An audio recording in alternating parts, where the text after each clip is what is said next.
Hello, beautiful people, and welcome to Drawing Down the Dragon. I'm Snappy, and thank you for joining me for our interview today. We're going to be talking to my dear friend, Leslie Selene. How's it going, Leslie? Good, how are you doing? Life is beautiful. I'm really excited to be here with you. This is going to be our second talk that we've done.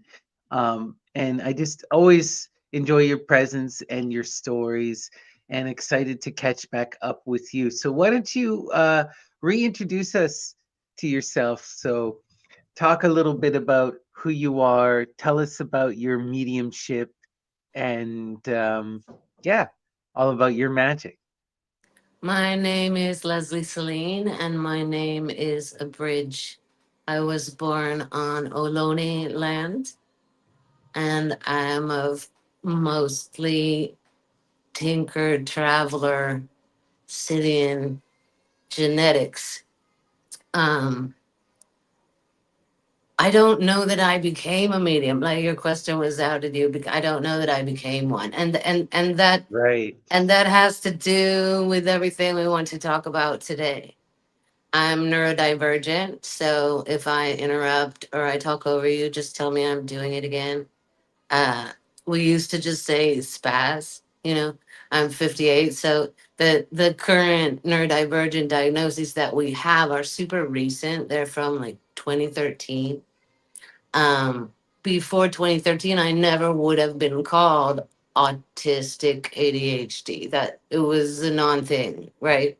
I was a freak, I was a weirdo, and just generally quite strange. But I came from a family where everybody is neurodivergent. And so that's about 20% of the population. It doesn't make you special. But but it does mean that the stakes are higher. If you have a neurodivergent kid, the stakes are higher in finding out what their gift is and getting them on the road to doing that. Because a neurodivergent person who does not find their gift and their thing is likely to be dysfunctional because Right. they're not gonna be in sync with the current paradigm, the current nomenclature, often can't have trouble recognizing it. Right. So then Yeah. when did your gift become apparent for you and how did you get into professional Pretty media? much right away. Like my parents figured out, oh, she's like that, which means she really can only do that. Like they can only be artists, which is already a little more interface. Like you have to really make it up how you're going to interface the gift of going into outer states, whether you like it or not. And and then you have to develop verbal skills to articulate, what is going on there. And points if you can make it the words useful enough to somebody that they're willing to pay you for that perspective. And that's what being a medium is.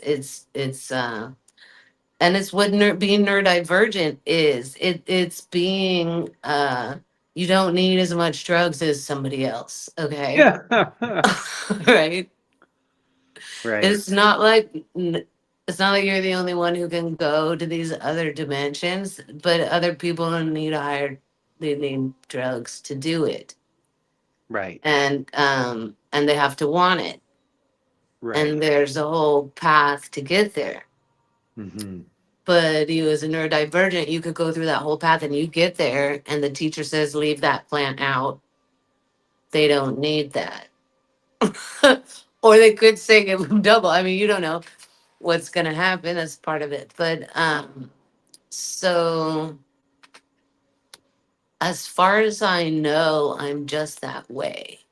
And my job, as I understood it, like other people go to school, and during that time, I was to figure out how to turn this liability into an asset. Right. that's, that's pretty much what happened. But yeah, Oh, absolutely. neurodivergents also have a different experience of time sometimes. Sometimes neurodivergent people can experience time as going faster or slower depending on what's going on, or depending on if you just like fall into a time warp, which can appear to be geophysical or abstract. Right. That's a really interesting thing. Yeah. Yeah, I guess, because that kind of thing, divergency affects your entire perception of reality. So, of Yes. course, it's going to affect all of these various things. But we had spoken a bit about this before in terms of mediumship and this idea of possession, you Yes. know. Um, and what seems to be the thing for me, and I would love to know your perspective, is that in order to really gain that kind of possession experience, there has to be a letting go of the self, right? A surrendering of the ego. And this seems to be where most people can't. Like that's the stopping block for most. You have to lose your head, so to speak, in a magical sense. At least that's how I've experienced it. What's your perception of that? Well, when you put it that way, it's kind of like sex. You know, if you want that mind blowing orgasm, then you're gonna have to go through the little death. You're going to have to be momentarily thrust into an egoless space. And that Right. is could be terrifying. Afterwards, you could be angry, you know. The ego doesn't want to die. It doesn't want to. Hmm. Um, there's this major part of the self that wants you to never figure out the difference between greed and desire. And if you Right. never figure out the difference between greed and desire, then you can't touch God. Absolutely. It's like the way things go. It's not a moral judgment, right? No, So, I mean, it just seems right? intrinsic. I mean, we It's just relate on this. chemistry. You can't have that blind blowing orgasm if you don't check it at the door. It's not going to happen, right? Right.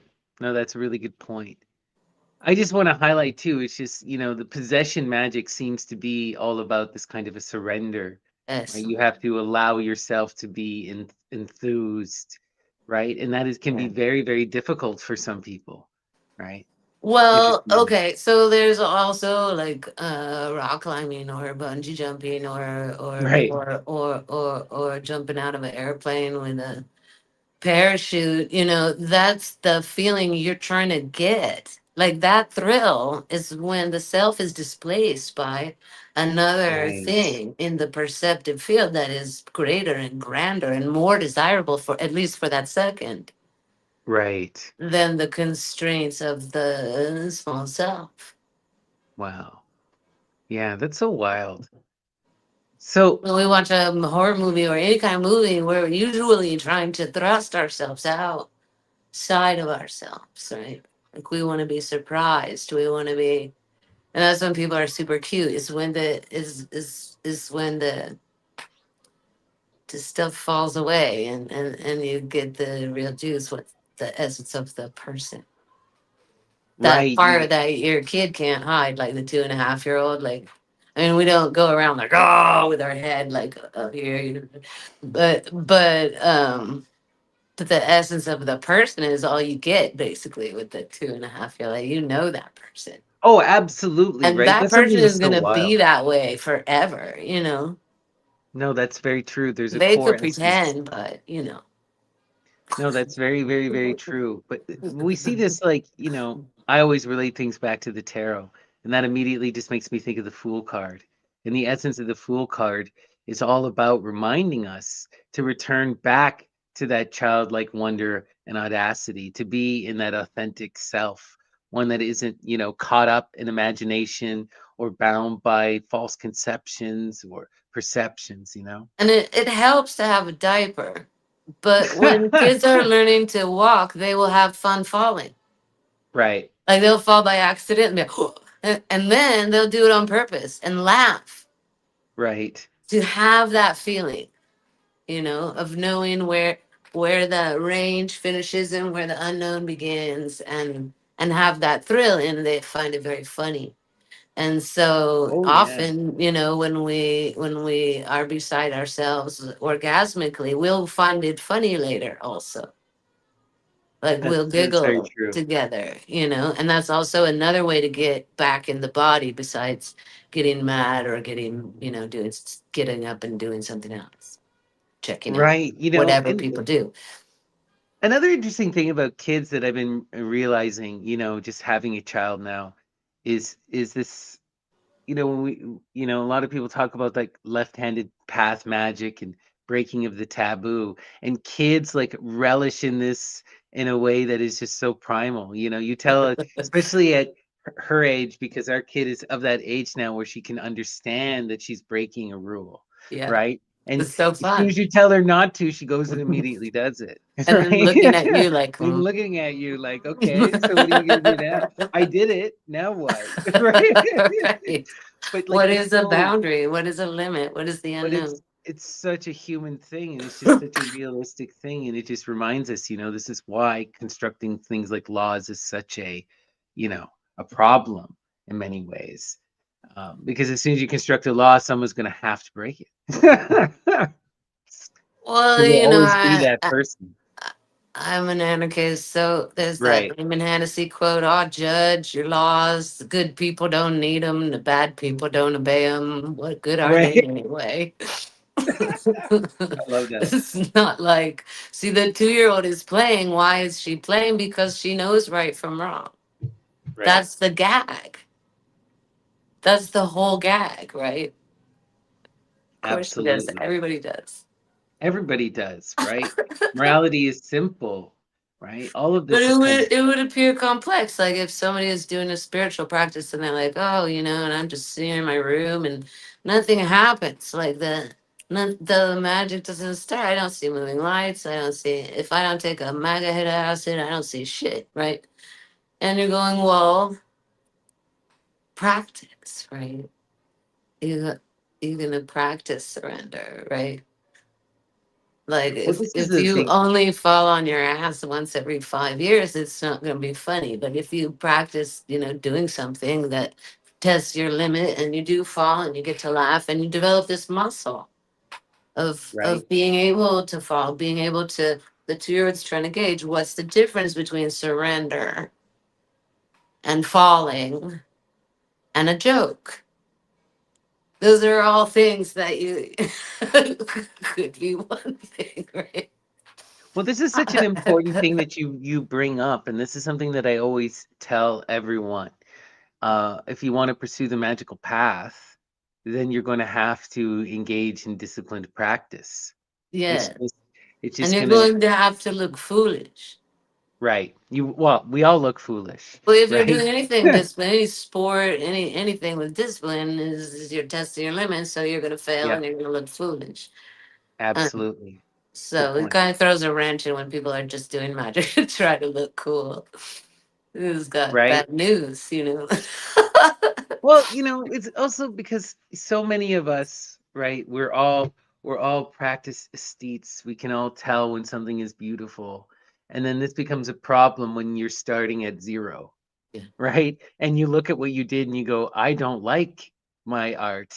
And you want to be creating beautiful art, but you got to do the 10,000 hours to create the Practice, beautiful, yeah. right? Right. And things like magic or mediumship or divination is no different, right? No, it's no different. And that, but you gotta, like, what are you doing? Like Numa starting the calendar with Janice. Like you gotta, there's gotta be a choice. Right. Why are you There's got to choosing be to behave choice. this way? Are you just putting that hat on to be funny, or do you have an intention?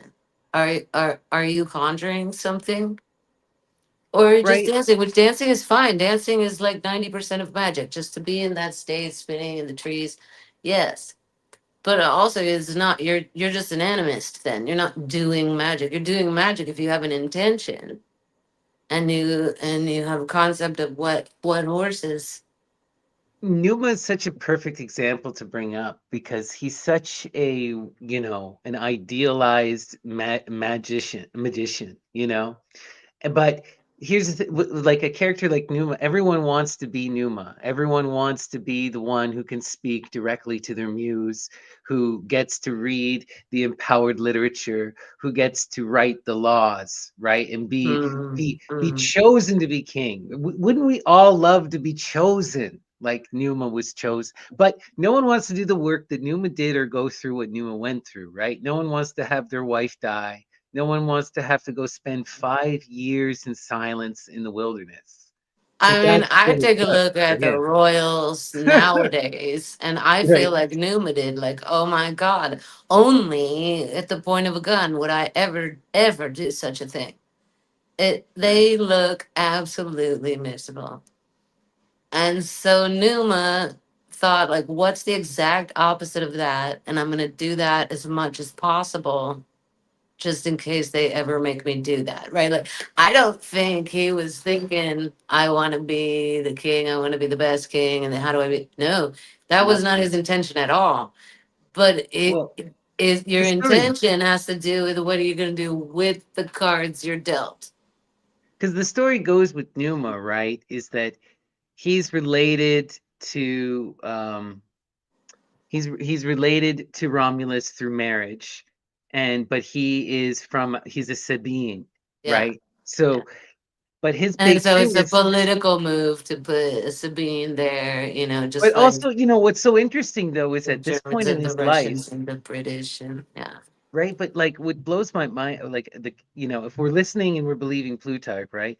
Yeah. Numa at this point in his life has abandoned everything. He's gone to go live off in his villa. He Yeah. has no political ambitions. Yeah. He's just living in the wilderness as a farmer, right? And then they come out and they say, "We want you to be king." And he at first he says no, and then he says, "Well, I will be king because maybe I can stop the Romans from being so bloodthirsty." This is what he says. Yeah. But we'll have to go and ask the gods, and then Yeah. the gods basically say, "Yeah, we want you." And then afterwards, that he started that whole tradition of you have to be a Well, think servant of the about it. gods. This kid is clearly neurodivergent. Yeah. What kind of kid in the early 20s is like, no, I'd rather like live in a cave naked? Those are the tiny house, those are the neurodivergent kids, right? Well, it's like, can you imagine? It's like It only takes some neurodivergent people are stimulation. also the kind of people who are going to love someone so much that they, because that was he kind of like died a death of heartbreak, and So then went and found the muse, right? he's got a leg up already as far as states of surrender and Mm. talking to muses. Like already he probably has to try not to act like that in public, which is Right. why he needs to get out of the city.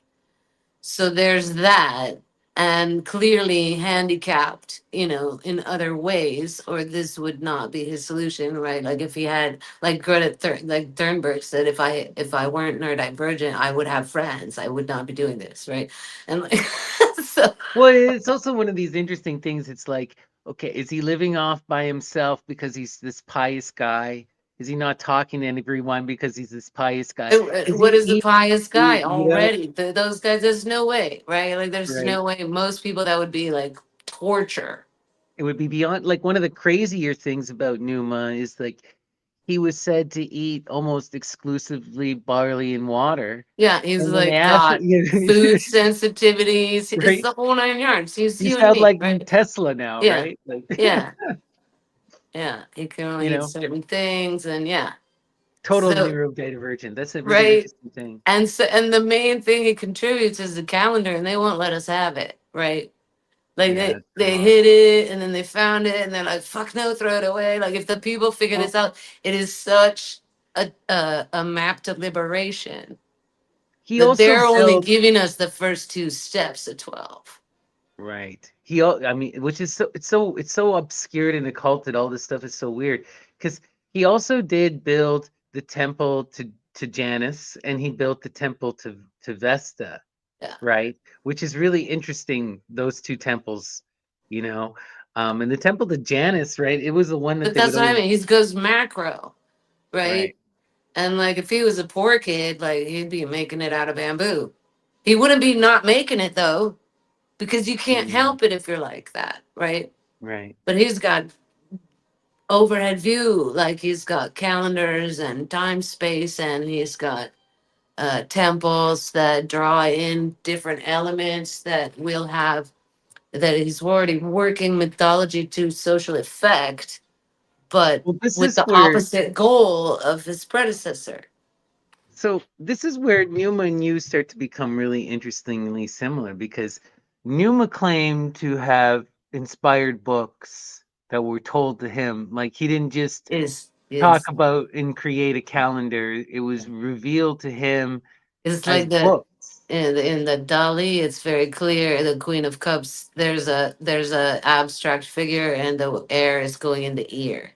She's just sitting there listening, and Well, there's even that story that Plutarch tells where like they bury the books with yeah, Numa and then they dig them up and then they're too they're scandalous. like, oh hell no, So they yeah, destroy like all of them except yeah. for one or two.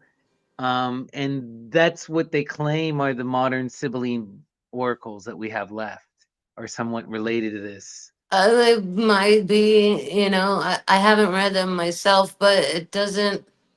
I don't see the red thread. That's Hmm. why I haven't followed it there yet. If someone said that, I probably should. But yeah, no, this was a sexually self-actualized human being, and so that could be their only hope for the rest of us, right? Hmm.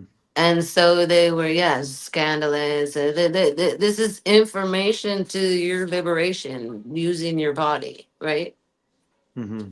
And so, yeah, there must have been all kinds of information in those, in 12 steps, in a calendar. Wow. But you, for people who didn't watch our first episode, you have channeled the same spirit as Numa, which is the muse Egeria, right? Well, at first, when it just happened, it was Rhea Sylvia's voice that I heard first. Well, And right, she's right, got a right. very Well, but distinctive voice. these are And kind of then the this is same this is character. degrees of possession, because right now we got fun, we got grades, right? Because Hmm. she's an ancestor who was a priestess of, right? So you've got the spirit she's channeling, and I think there's more than one that she's channeling. She's the Demeter Artemis ish, right? Right, And so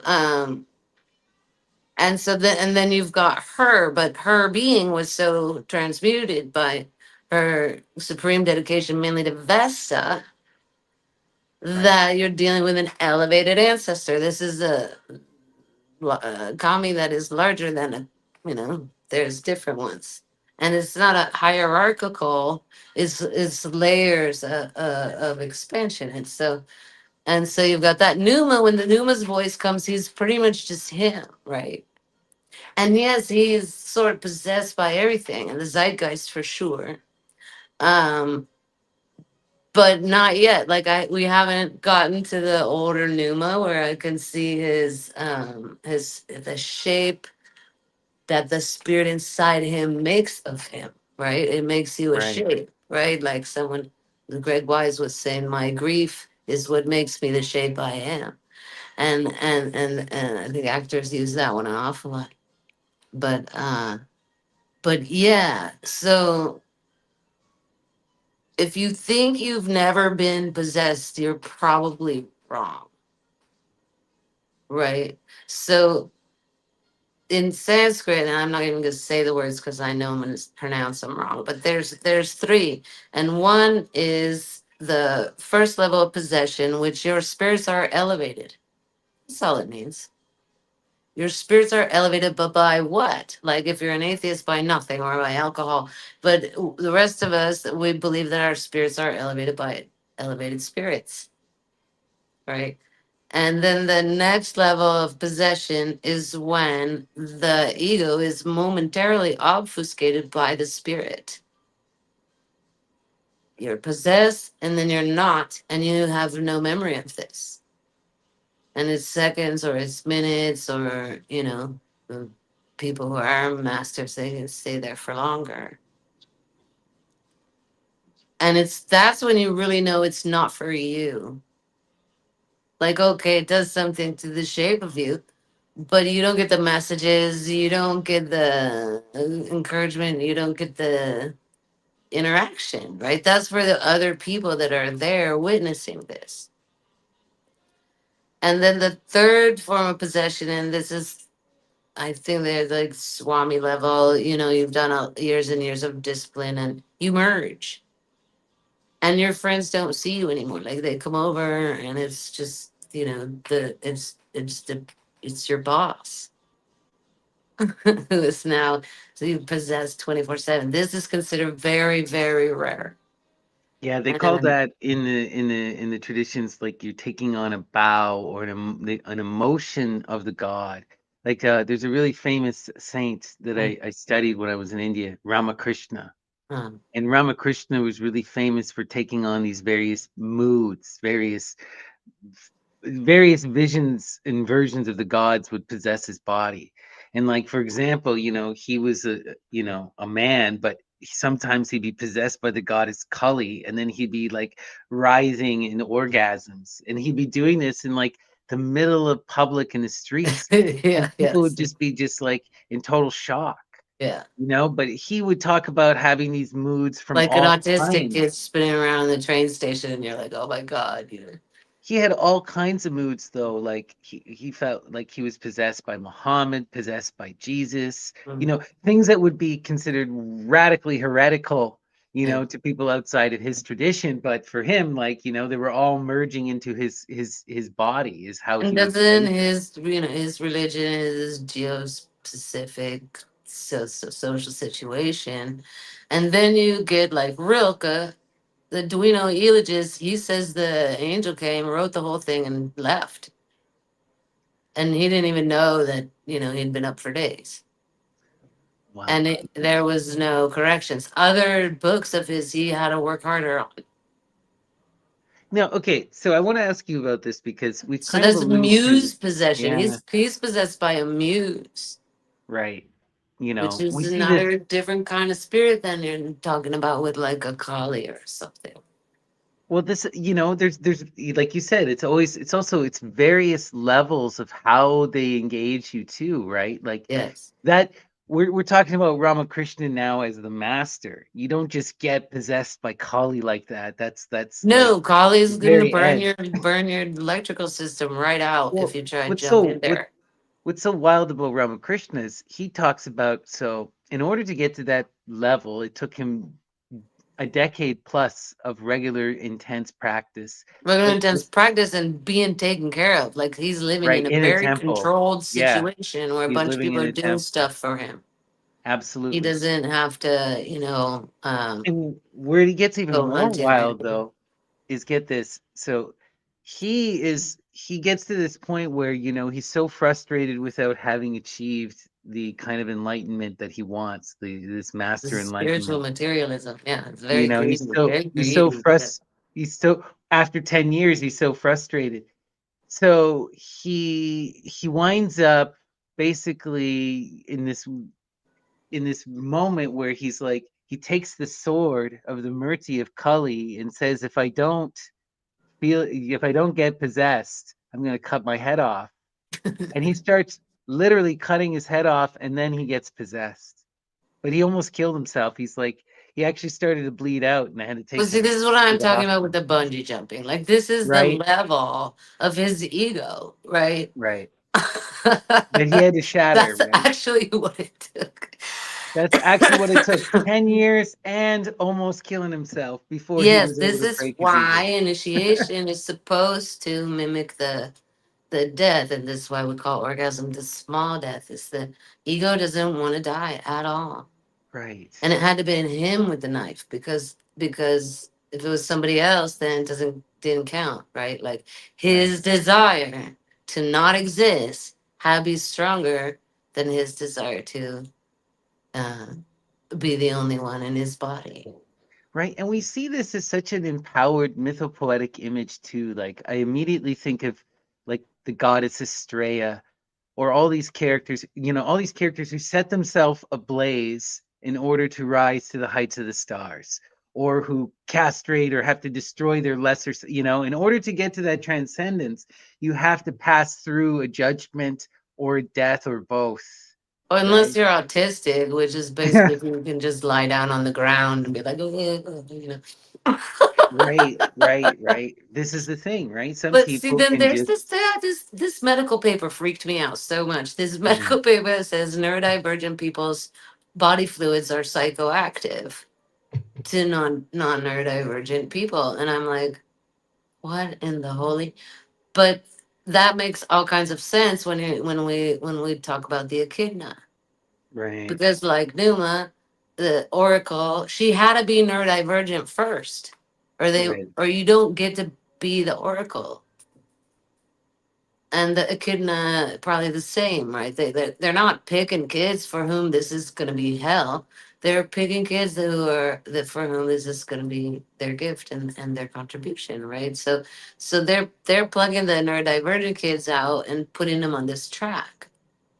Like my right. parents put me on the medium track. They're like, listen, you can either be an artist or a medium, but you're never going to be able to show up for a regular job and perform. Reminder our audience a bit about because you came into the medium path and into magic in a way that like almost no one actually has, right? Which is Yeah. that because the pagan traditions were destroyed, but you came from goddess worshippers, and your Yeah, mother was a I witch, came from initiated the what whole are they nine. called now again? It's not a reenactment, it's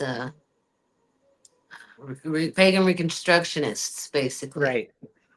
And Yeah, so some of you're them born claim into to it. be unbroken lineages, is like Zeta Budapest used to claim that, but I don't We, know, we don't. It's highly dubious. I don't think it matters, right? Well, It's authentic religion. Is it could that matter for some things, but you're getting possessed anyway. So right? that can skip is you they when they say it skips a generation, that means you're not usually learning it from your mom.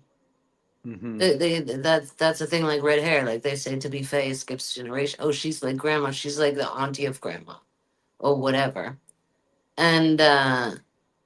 And so I don't think it has to be passed down, Hmm. in a very linear fashion. Um, but what you do want to do if you have a kid like that is sign them up for a karate class. Any kind of discipline at all is transferable to other fields. Right. if they Right.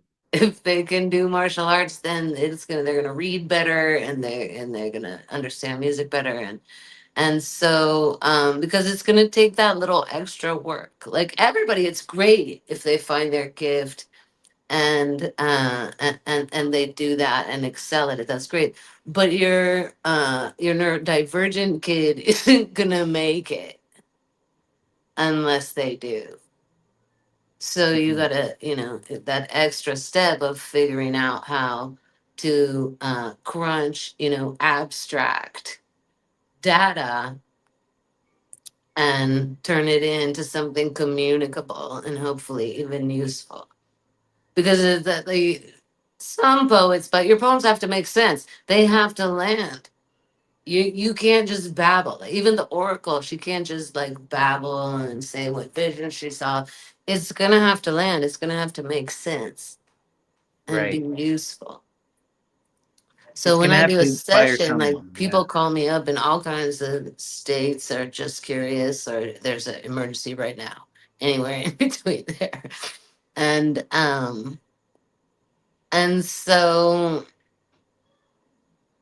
I do what I did as a massage therapist. I close my eyes and I do like an energy X-ray of the whole body, and we go down and we, see where it's stuck, see where it's leaking, and then we start with like, okay, how's your ankle, how's your eyes, and those where some proofs come in. The proofs chip away at the defenses. Because everybody, their first time, they're like, "Who is this lady?" And like, "Why am I telling her my secrets?" Um, but then gradually the spirits will prove that. it's not just me. Nobody's calling me up for my opinion. That's just not a thing. They're calling up to see how far away I can get to allow the spirit to come in to talk directly. It's not a telephone operator. I want to talk to grandpa. That's not how it works, right? Grandpa may or may not be available. But if grandpa has been pestering you in grandpa ways, all of a sudden your car smells like cigarettes or that perfume he used to wear, then grandpa actually might be pestering you, and that's might be why you've even called me, and I might have had to deal with him before you even rang. But you see what I mean? So it depends. Your goals matter. Your choices, your desires matter, right? In what happens next. Or you could just be curious. You're calling up like because whatever, somebody gave you this number and you're curious, and or you want to find out what your daughter is into or whatever. And it's the same. We do a scan, we listen, and it's like charades. I see pictures, I hear a sound, I hear a word, and then I get a picture, and then I get a body sensation. And I just report these and we string them together and it becomes information. And we know when we've gotten it right because then it stops pestering me. Like if I'm seeing, what was I seeing the other night during the session? It was like one of those wedding flower arrangements that's like shaped like a pyramid kind of, and it's just white. And she's like, oh, it was this, we went to a friend's wedding, but the image wouldn't go away until finally when she's like, oh, this. And then, yes, that's the thing. And then I get my next slide, but I don't get the next slide until this one lands. Mm. And so it's very much a thing that we're doing together. When I'm writing, it's a thing where then the client is the page. And that's where it's going. It's going from the spirit to the medium to the page. And these messages during the session is going from the spirits to the medium to the client. And that's why it's called medium, because you're just in the middle there. Right, you're receiving this image and you're just translating it. But the better I know someone, the more I care about someone, the harder it is to do a reading for them. Because Right. my opinion is louder. Oh, And interesting. and my opinion is that's what he was fighting with that knife to his throat, right? Your opinion is it doesn't matter. Right. You have to break free of all of that ego. You have to go Yeah, back to that primal childlike wonder, right? yeah. And I think a lot of artists work that way. Especially spiritual artistic traditions, the Japanese are very articulate about how that works. The whole thing is you spend 8 hours getting out of the way and you spend 30 seconds drawing a circle, and then you spend 4 hours decompressing. That's how you do Japanese calligraphy, right? So it's a process. Yeah. I have when I did massage, I did boom one after the other, boom boom boom, 5 hours in a row, 5 days a week, right? But that's crazy, right? And only because it was physical was I able to stay grounded with all that. Because sometimes I'd be screaming in the car on the way home, ah! Just to get back to my body, right? And then I didn't want like people coming over, and after that, I just was shh, right? Yeah, right. Absolutely. But when my body changed, then I had to just do the mediumship without the cover of the body work, which it really kind of just is. Um, then it does take me more time before and after. To because otherwise you've seen what psychics and mediums they can get nutty, and all of a Oh, sudden they can absolutely. only eat sprouts like Numa. Like you have to. This is what he's going through while he's learning to regulate his, existential nervous system. Well, I think a lot of it, like with a lot of these psychics, right? A lot of it has to do with virtue. Like when you look at Numa, especially when he's talking about all this, he's like, "Why am I only eating barley? Because it was good enough for the ancestors." And he Right. has this whole rebuke about like this is a classic thing we see in the Greek world, and it's a very true thing in the Mm. Roman world too. But this idea that, our desires, our gluttonous desires for good tasting food, especially, leads to slavery, leads to Right. imperialism, leads to Right. all this Right. intensity of abuse. So one of the things that Numa does is he goes, "Well, I'm okay subsisting on just bread. I don't need anything else." Yeah. And I think it's because of the, like so many mediums, and I know you're like this, have that in just insane levels of empathy. And There is when you that. go to those heights, right, this is where you get people who are fructinarians and vegans, and because they so desire not to commit violence or Yeah. harm, right? But It's we're also in a this stimulus thing. universe It's a where we, stimulus thing. People who fast, people yeah, who are just gonna only eat one thing for a week, is they're overwhelmed, right? right, And they're just trying to regulate their nervous system. And if you, that too. I have to eat the oatmeal every morning, the same. There's this fixations that neurodivergent people have. And it just Control. the level of stimulus when he grew up in a palace, right? So they're given him caviar and lobster all the time, and that's just like it's too much, right? And his immune system starts freaking out because there's too much stimulation, and just okay, with diet, with the waters, with right, like everything. They're gonna need some peace and quiet, and also they can't take food additives like your neurodivergent kids, they can't eat the red M&Ms. They can't eat the right, Hmm. and and it's different for them. But then they found out like everybody could have some benefit fasting or simplifying their diet, once a year or something. But also when you have too much, like you have too many choices, like King Numa, would you like caviar or lobster today? And it gets harder to tell the difference between greed and desire, Well, there's this thing you which see is this with. fundamental. Like, it's like for everybody else, they can have that gray area. I can't work and I can't do my job. I do not get paid unless I know what that is exactly, right? Because I can't get into the state, the right? Buddha, And the so Buddha, Numa, the stakes are high here. He understands that the moral stakes are high. absolutely. The Buddha talks about this, where they talk about this affluence breeds this sort of, It's an inattention. Yeah, you lose check out. it breeds this sort of egotistical disconnection from the world, and it leads to mediocrity. And you You can't know, taste your you food anymore. I mean, have you ever exact. noticed? Have you ever fasted and then you have a glass of water and you're like, oh my God, you can taste like the whole mountain in this water. Well, like, one of the most embarrassing people to watch or to look at all. I don't know why I do this, but every once in a while I'll go on Twitter and I'll just go and look at Elon Musk Mm, because I just shock that's and awe, rubbernecking. Oh, that's some shock and awe at space travel level rubbernecking of a at train wreck, man. and okay, so he had a comment the other day where he's like, "You guys should really feel sorry for me because I'm a trillionaire and I can satisfy all of my desires, and I have, and I found them all to be wanting.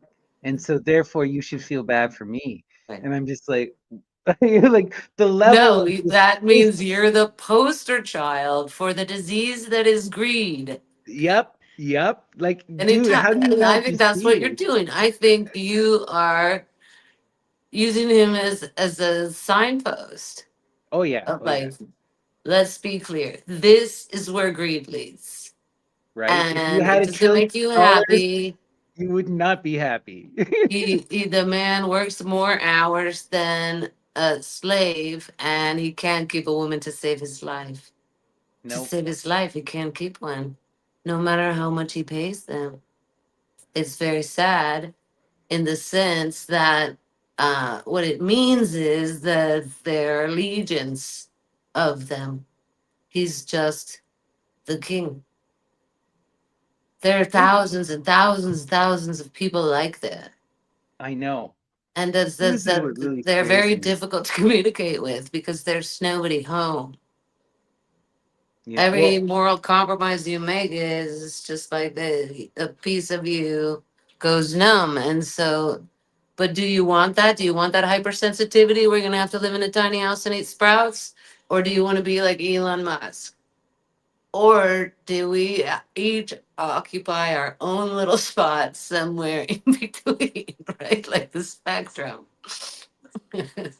well, it's interesting though because this makes me think of we had a private conversation a while back, and we were talking a bit about the masculine and the issues of having proper representation of like a sacred masculine in our modern culture, or even traditionally a sacred masculine that isn't this, tyrannical, abusive force, I right? found Off, that was right? I love Dr. Roy Casagrande. He's a historian, political scientist, and I was looking. He doesn't have anything pre-Roman, but he talked about the way we can tell with genetics now with DNA that the Ice Age, the northern countries in the Ice Age, the men left. These deadbeat dads took off for Iran, and you can tell Hmm. because genetics. And the women, if your kids are too small, going anywhere, or if you got old people. And Right. this is when the women began to hunt. This is where She Who Hunts comes from. Absolutely. There's no Wow. question in my mind anymore. We kept looking and looking. Where's the birth of Artemis? This right here, this is the genetic record of the birth of Artemis. This is because Oh, that's normally interesting. the men hunt and the women gather, and it just has to do with upper body strength and stuff like that. And but then the women start to hunt, and it's that ice age. Because they had to, because the man took Yes, off. yes, and they are moving south, but they're moving south at a much slower rate because they're bringing the kids and the old people with them. Right. Whereas the whole genetic record, all of a sudden, this is what makes the Aryans white. Can you believe it? Oh, it's so interesting, Genetics is so much fun. But wait, no, you were saying something else. And what but was it? It there's was yes, right, that male archetype. So this is why then you get back to a certain root in the religion and all you get is mother goddess. yeah. You get mother goddess and then matriarchy, and you're like, even going, there aren't even that many men. Like, can it be true that they killed them when they were born? Which I don't think that's true. There's all this stuff, like I'm not trying to throw out Lucy and stuff like that, but if you're talking about a situation which is not just femdom but fem exclusive, like the whore of Babylon and her hooker friends, there's no boys there when they're talking, right? If you're going to Browron, there's the Artemis ritual, there's no boys there, period. So the only record that would be acceptable would be that of a woman who was actually there. But those are the books they burn first, right? So we just straight up don't have that. Alls we have is a dude describing what some other series of dudes have described that a woman once said. Maybe did she, or are they just making it up, right? You can't you can't Yeah. really take it Well, this seriously, is which is why this it's is so the hard to find problem, out about the echidna, right? Also, right? Well, and and this is like I was talking to Dr. Carla Ionescu, and this is a big thing because she's like, we have to remember that when we're looking at these goddess cults, yeah. that we only have them from that outsider masculine vilification perspective. And we have to understand that we're also going back to a time when men would be ignorant of women entirely, right? This So, section, right? Like yeah, less ignorant of the our plans, less ignorant of our emotional states as they come up, less ignorant of a lot of things that are occulted now. But there's like this piece, there's childbirth, this part you that know? only happens with women that Right. you ain't never gonna get to see, period. Right? And there's Yeah. there's a whole branch And with the of men too. Oh, They had absolutely, right? certain parts They of the have certain rights initiation that that are were only for gender them. specific, Yeah, and you don't get to know, and the trans people as well. exactly. Yeah. There used to be these you know, various different things that were for different communities and for different groups. And You we know, when we were talking about how perhaps it branched off at primary fear. If your primary fear is right, gender based, which is either rape or castration, then your initiation would be addressing that, because unless they hit the primary fear, that's why the guy's got his knife here. Unless you right. hit that primary fear, as someone who is depressive and suicidal, that's nothing. We got the knife there half the time, though it doesn't do You're anything for right. us. You're right. And Right. it just, and this is the thing. It's like, we're dealing with these primordial fears, and it's like, is this a literal thing or is this a psychological lens? Like, what I wanted to get at is like, there's some psychologists and feminists who look at the things like the Maenads, and they talk about this ripping apart of the body, a ripping apart of the fetus, and they're like, is this just not occulted childbirth? Is this just not occulted childbirth? And sometimes you're going to have to deal with the death of the child, right? Like, I'm not saying that that's exclusively what it is, but there's clearly, like, These women have people their were body using ripped stem apart. cells. This Yeah. is most babies aren't born alive. No, a lot of them most of them are dead, right? Especially back then, Of you holy know? smokes, and they're obviously using the fetal matter and the placenta and everything. They're using Yeah. it in medicine. Why? Because they use everything else in medicine too. They're using female ejaculate in medicine. They're using male ejaculate in medicine. They're using feces of different animals in medicine. They're using a birth control that's made of alligator fucking shit mashed up with plants and stuck in your yoni as a pessary. This is Yeah. crazy shit. The whole thing is Yeah. really crazy. They're putting But semen in then their eyes. women We and see all of this midwives that are ridiculous giving shit. birth are dismembering perfectly healthy children is a flat out lie. And everybody knows it. Everybody Yeah. knows this.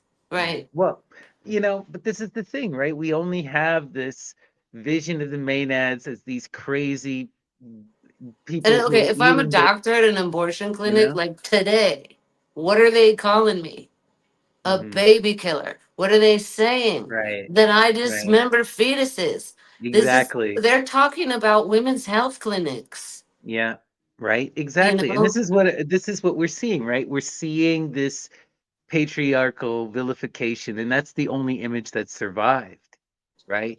Which is Yeah. so unfortunate, but Yeah. luckily we can kind of see, And the you same know, thing goes for his descriptions of the hookers. It's like you and I know that the only hooker who has to sleep with whoever knocks on her door is someone who has a pimp, a male one. right. There is Absolutely. no hooker who is self employed who has to do any fucking thing she doesn't want to. No, she does Right. not. And she doesn't. And yes, there's criteria. And no, not everybody gets in. Are you kidding me? Well, and this You don't was even also have like, time. You don't even have time in a day to see every damn fool. Right? you know, Like, it's also wild, but you were bringing up, these sacred images that are so hard for us to process in our modern and, conception, right? When we're talking about the sacred rape and the sacred castration. and But when we see them as primordial human fears, and it's like, what is the most scariest thing to that absolute masculine? What's the well, did scariest Ramakrishna thing to really that cut his throat? absolute No, feminine? the brink. The No, initiation takes you to the brink, to where you totally think it's exactly. going to happen. And then the sky opens. And then what do we do? Do we stick it to you? No, Right. no, Persephone doesn't die, she becomes queen of the underworld. no, we Hades don't. doesn't die, he rises to the stars, right? People with integrity do not have initiation by assault. We do not have initiation by rape. We don't have, how many kids died, over the years. No, we don't have that because we just are taking it to the brink, not Right. trying to kill you. Talk to me a bit about initiation. So I've gone through a personal initiation and one with Ammon, Mm. and you know, for me, the personal one was one through imitating a traditional rite, and it was the shaving of a head and in a mourning, but it was this literal mourning for the death and going through the cycles of Yeah. mourning. Yeah. And that for me was this transformative initiate. What was your initiation like? Like, how did you get into, you don't just become, a voodoo priestess. You don't just become someone in Santeria. What was your initiations like?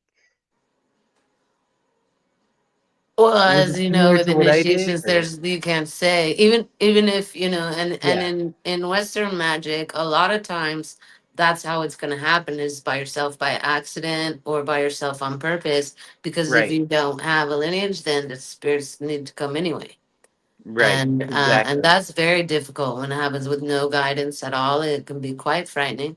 But I've seen plenty of people do just fine with books. That's Right. all. That's it. All the structure they have is the books, and they're following the rules, so that it works for them. I think it's fascinating. Oh, Brandy Williams just came out with a new book on theurgy, which I can't wait to read it because she's someone who knows. She's a Shinto priestess, and she's Golden Dawn priestess, and she's done the Greco-Roman also.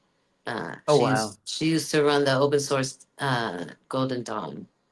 And so theurgy is possession. That's what we're talking about. If Absolutely. if you want to look up, if you see that word, that's all it means. And it's cultivated. So I've seen priests in the Western magic. There are people who get possessed the night before, write it all down, and read it to you, which since that happened to me after the voodoo, I thought that was really weird. Oh, um interesting. yeah, and then in the alchemy school I was at, I'm coming from Afro-Cuban, and I'm like waiting to see people get possessed, Hmm. and my alchemy teacher says, no, no, you don't have to fuck it. You just, the presence of God is enough. And you can feel it in the rarefied air. You don't need that. Right. And I thought that was very interesting. That's very Um, true. yeah. And so as I say, when I'm doing a reading, I will experience that first degree of possession. The spirits are here, I feel them. I feel them, maybe they move my hand, maybe my face looks a little different, maybe my voice comes out a little different, but I'm still here. And I remember everything. It has happened during sessions. The client will come back and ask me about a certain part, and they usually are asking me, were you even there for this part? Because they know, and I wasn't. So now we're already in the second degree of possession. um and my first training was actually Zen, which I think was probably a good idea. And then you're just going zero zero zero zero. You don't want, they're not looking to be possessed, they're not looking to get awakened, they're not grasping for Yeah, anything. And that's so that's interesting a because really like nice one, because I've you done a can bit go of back to Zen, that silence anytime you want to if you're trained that way. and right? and, and it's a really nice baseline, to Well, be Zen is so able interesting because to get back there. it seems almost antithetical to magic because when I was doing Zen, the whole thing is calm your mind, and if you have any visions or any No thoughts, goals, no they're just choices, no. they're And intrusive, and you want to shut that down. The they have goal no is hair, not for a year, but for right. for The goal is to decades, their be in whole that life they shave their head. right? The goal is to be in that place of just no mind, Yeah. right? Where where I mean, I've But been this able is to a do it, great but it's tool. very If you difficult. if you're a mutt, you have different ancestry, different religions. You grew up with one, the school was another one, and then you got layers of colonial religion on top of layers of, weird. Like I was really tripping up. Monarchism is pagan, dude. Like the whole thing. The Queen of England, she was Athena to them, and she was supposed to be merged. They were supposed to never see her personality. They just wanted to see her possessed by basically Athena, and she wasn't allowed to. And all the pomp, and this is paganism, obviously. So then when you get like Christian monarchies, this is already really, really weird, right? This is like, Congo with the Christian faiths, and like, and then they still got bones in the back, and this is all very, it's all very complicated. So a modern person Well, arrives at the question already with three or four religions stewing in the pot, right? well, what do you think about that? There's that tyrannical monist trap that we keep seeing reoccur throughout history. First, you got Akhenaten who says, I'm going to embody the totality of human experience. I'm going to become the emperor of the universe. I am the sole voice of God, right? And he tries to oppress everyone. They revolt against him. And then, but we see this kind of Oh, but similar echoes of also this magic. introducing the That's what, concept of a genderless God. So I believe right? he and It's his wife were trans people. Yeah, well, they're clearly, And they felt so violated by the yeah, you're getting into extreme this weird trans gender thing, binary that they're like, there is fucking nothing like that. It's not a thing, you guys, right? but I don't want to equate this just with trans people because this gets something so much more dark and evil. We're talking about, Oh, yeah. this creation of the demiurge, these people who want to become Most of the the demiurge. people who created oppressive religions were straight. Let's be clear about Right, right, that. absolutely. But I do think that, like, whatever I do think the authentic Jesus was a black magician who was trying to do this empire magic, you know? I don't know if there's an authentic Jesus. I think there's just so many of them. So many It doesn't Christs. matter, yeah, right. So So many many black Christs. magicians. So Clearly, the one that the Romans yeah, adopted to do their version of imperialist Christianity is not a spirit that I want to have in my house. right, Um, right, certainly and if not. that points to one particular historical Jesus, that person was not someone I would have over. And that's the other thing about possession is it's like you don't just want to get possessed with anything, No, right? Like it is like sex. It's very intimate. You're gonna want to know this person, this spirit, so that you so much you want them inside you. You know. right. And it is an inviting in.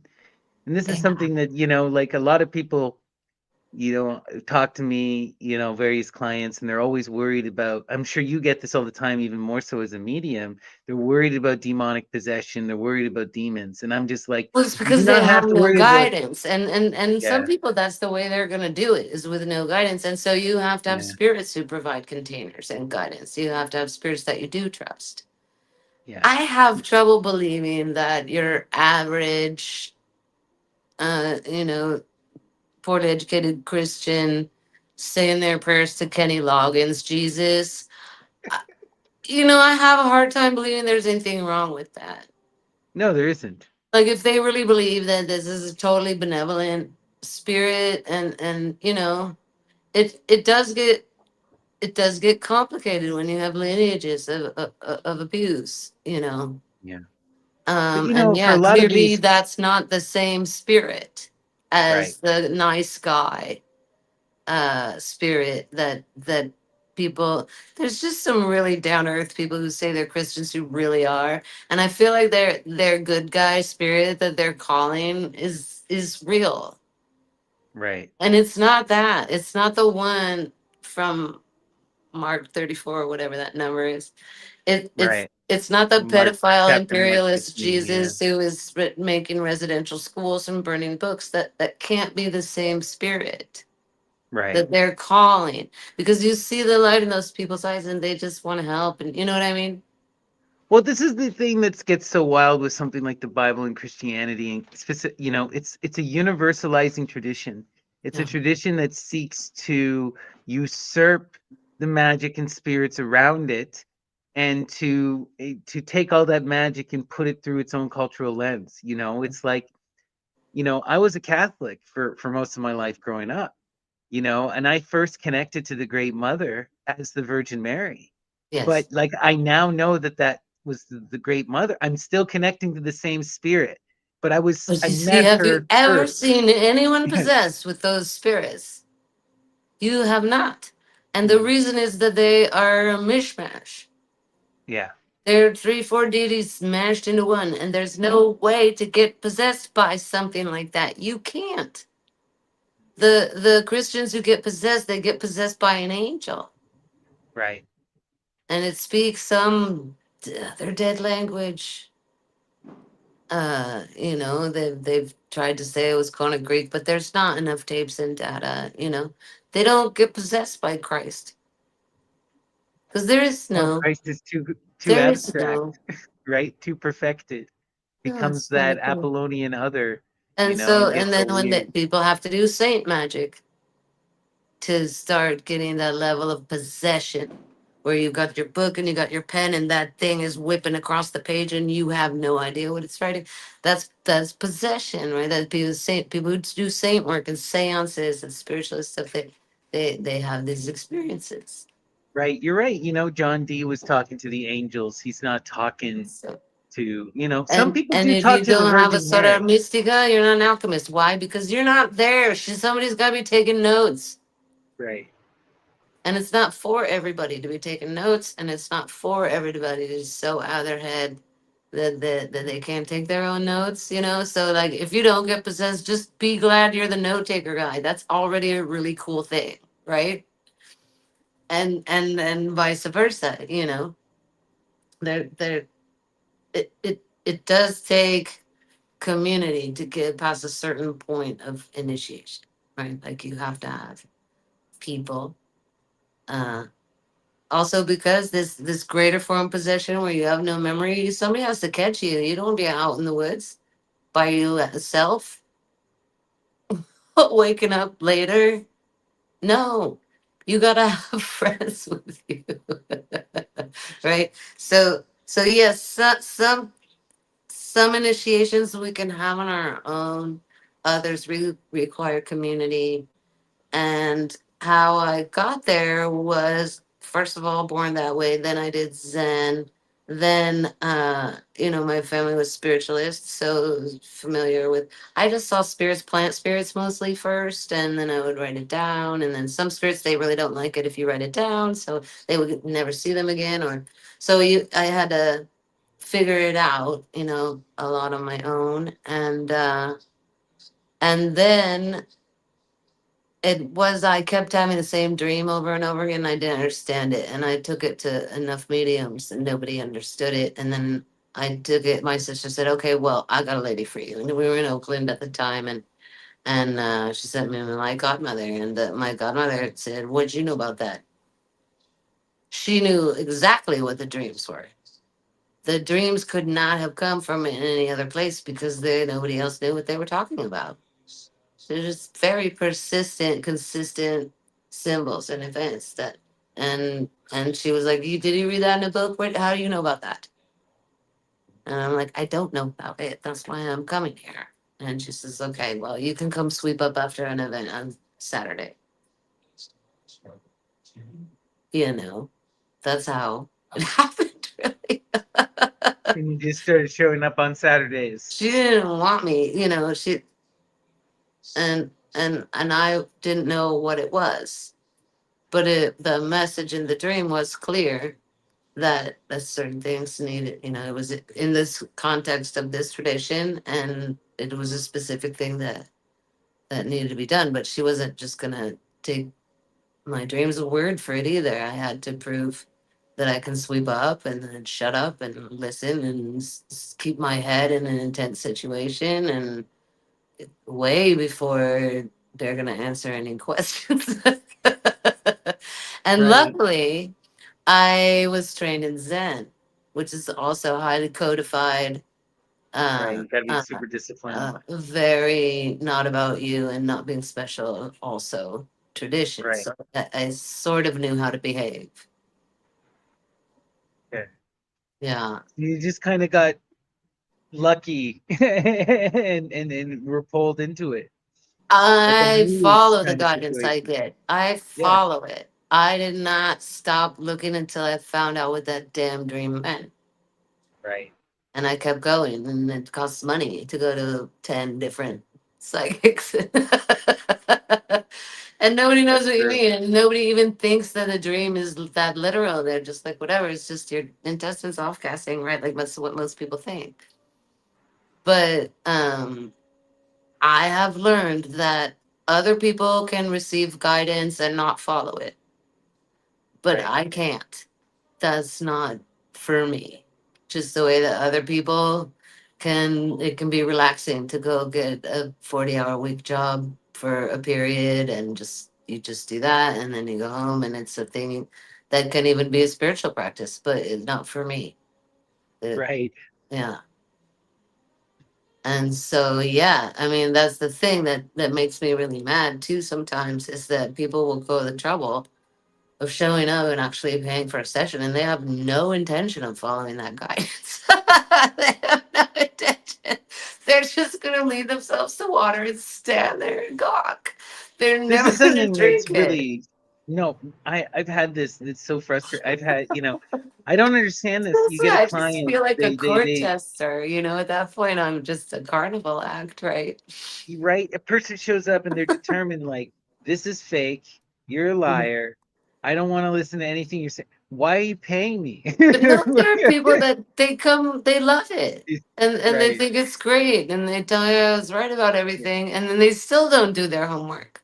that's true. And they come back 6 months later and well, I'm still blah blah. And I'm like, what did you do what your spirit said to do last time? Oh no, I forgot. You're just like, well then I don't have so much money to throw around like that. It's like I'm too cheap, right? Like if I pay you for a session, I'm gonna use that information just out of sheer cheapness, right? Well, this is the biggest thing I think about magic, period, is that if you want to have a magical life, then you're going to have to live a magical life and do these magical things. That means if you go see a spirit medium and they tell you you got to do something, then you got to go do that specific thing and actually see it through. It and has to it's and become your it's gonna practice. test you. It's not gonna be Yeah, something that you would just be walking down the street doing anyway. Like right now, no, things they want me to do are like really hard, and I'm like, you guys seriously, but you can't ask the same question a bunch of times because then they start fucking with you. right. Like No, they already absolutely. told me what to do. I just have to go do it, and it just seems overwhelming, and I'm super scared. And the only thing that is helping me right now is Georgia O'Keeffe, right? Because she said that she was absolutely terrified 100% of the time. Oh, And wow. she just did her life anyway. Yeah. And so I can do that. And talk about neurodivergence going out in the desert. She doesn't want any noises. She's looking really big. It's a small thing.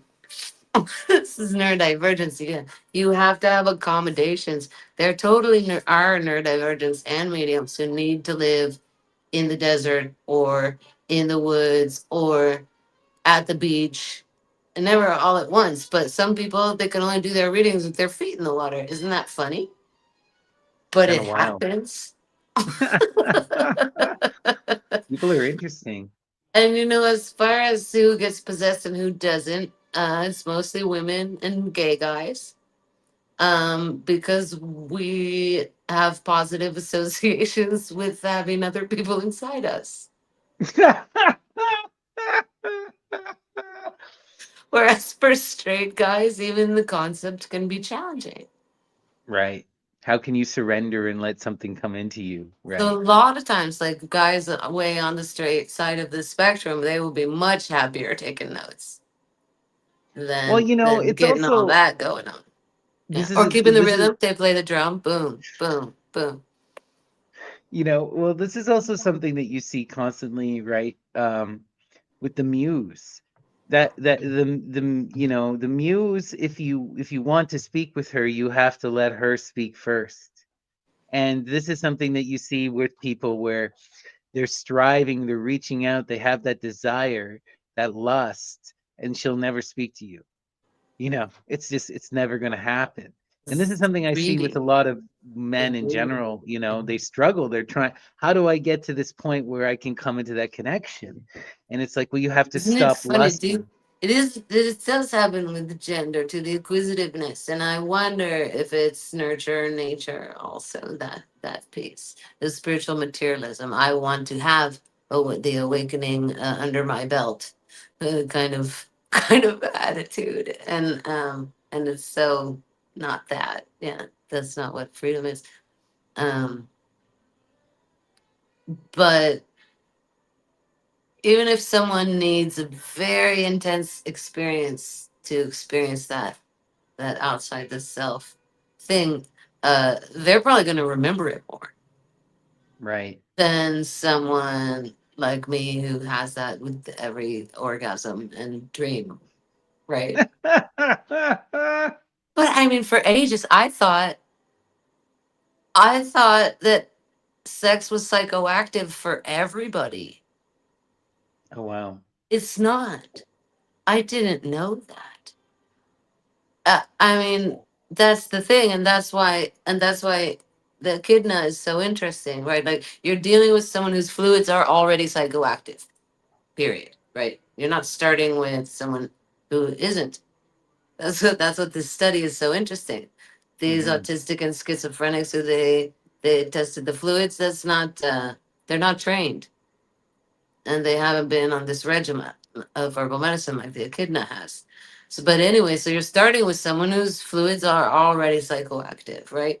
And then they go through this training, and then they go through all this, medicine that is controlling their hormones, and it's having an effect on their skin, and it's having an effect on every aspect of the self. It's having an effect on their circadian rhythms, their reaction to sunlight, their reaction to stimuli. These chicks, they can't live in the middle of town either, man. It's too noisy, it's too bright, right?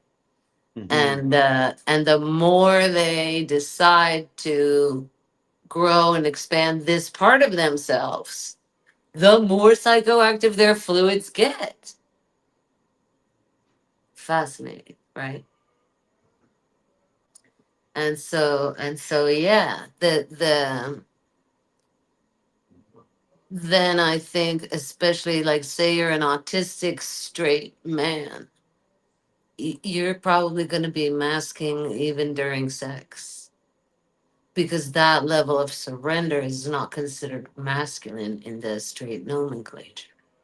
Right. And so then you're dealing with someone who can only get off by themselves, not because there's something wrong with them, but because the social constraints won't permit it.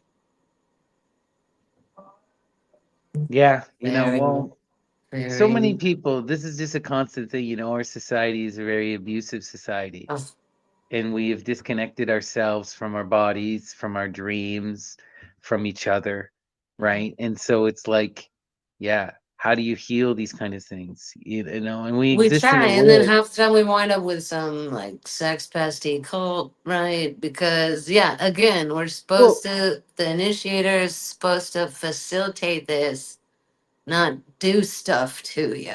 That right. would be different, right? But it's this measure, like the character in Strange Angel says it, the teacher, that the single most accurate measure of can someone do magic is their orgasm. If they can't have an orgasm, they can't probably do magic. Right.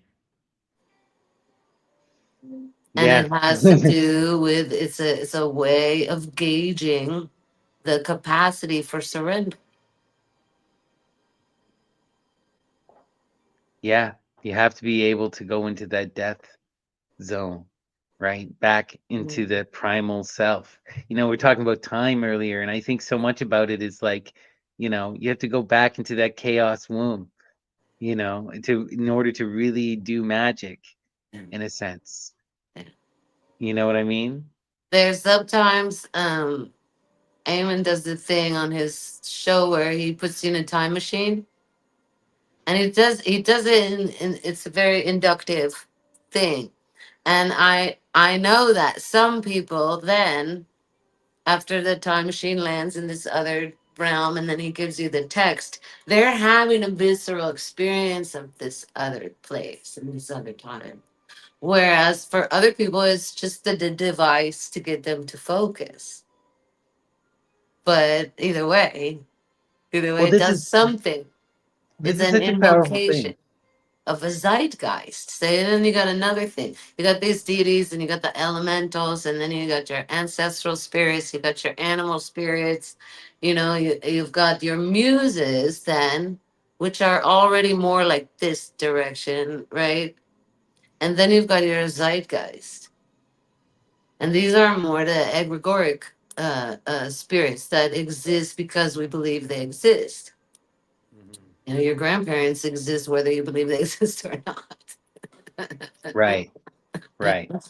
But these ideas, identity, gender, these are spooks. They don't have any real concept outside of our cultural constructs. They only have power because we give them power and lend them power. There are people that really are born that way, that are on way either end of the spectrum.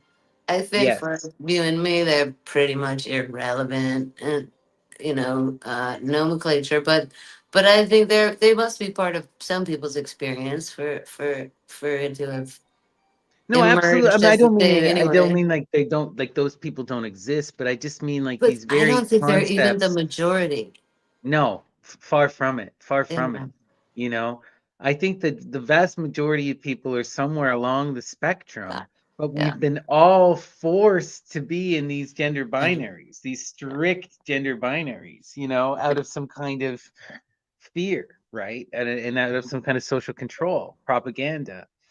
And it's funny And with awakening, because once you awaken out of the gender binary, it becomes very clear who is overcompensating and who's really that way.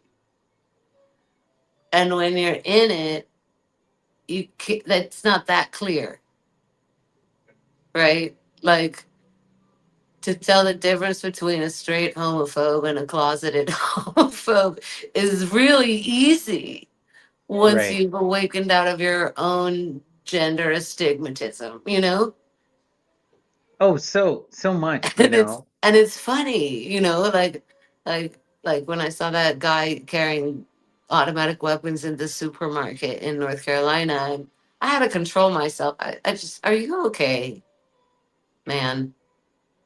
Really? Like, are you okay? That's what I want to say to him, but you can't, because if people you can't startle those people. They pop off. people But are not okay. This is the people thing. don't People are not realize okay. how transparent their disguise is, mainly. Like, if Well, you're trying to be macho to overcompensate, everybody knows. I guarantee you, no one is convinced by that act, right?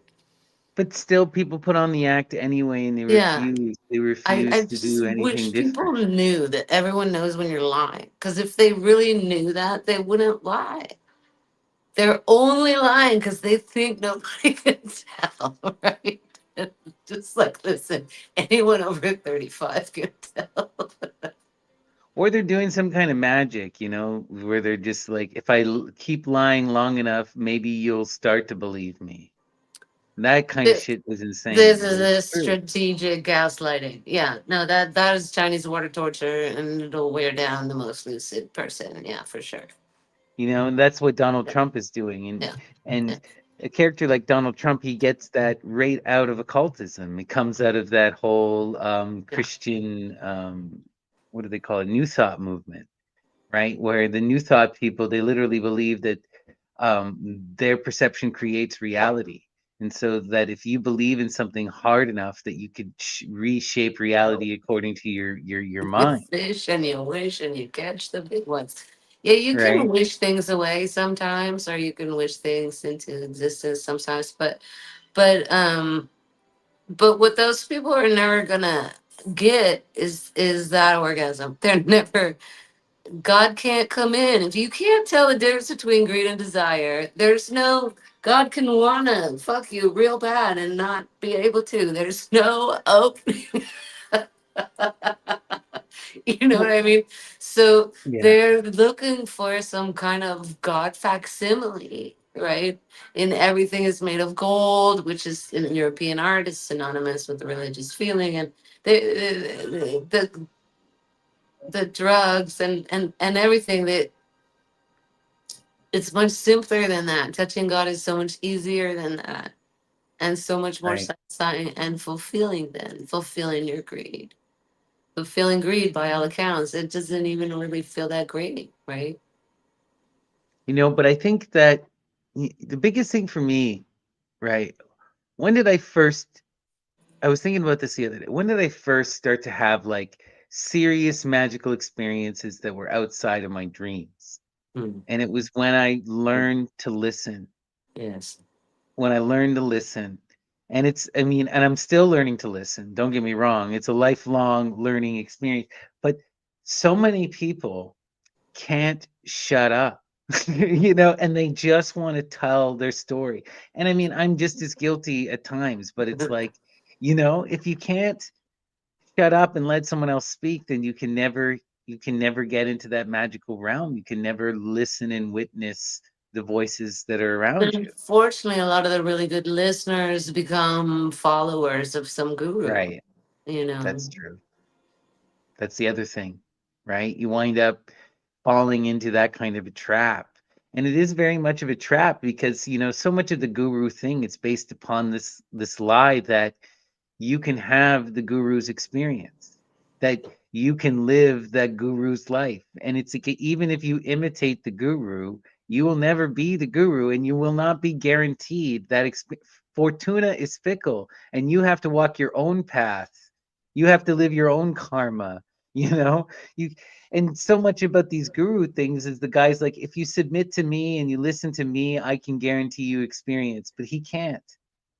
And maybe you'll achieve something, maybe you won't, but you will have submitted to someone and sacrificed a part of yourself for what? To imit for pale imitation? I don't know. It's a weird idea, you know?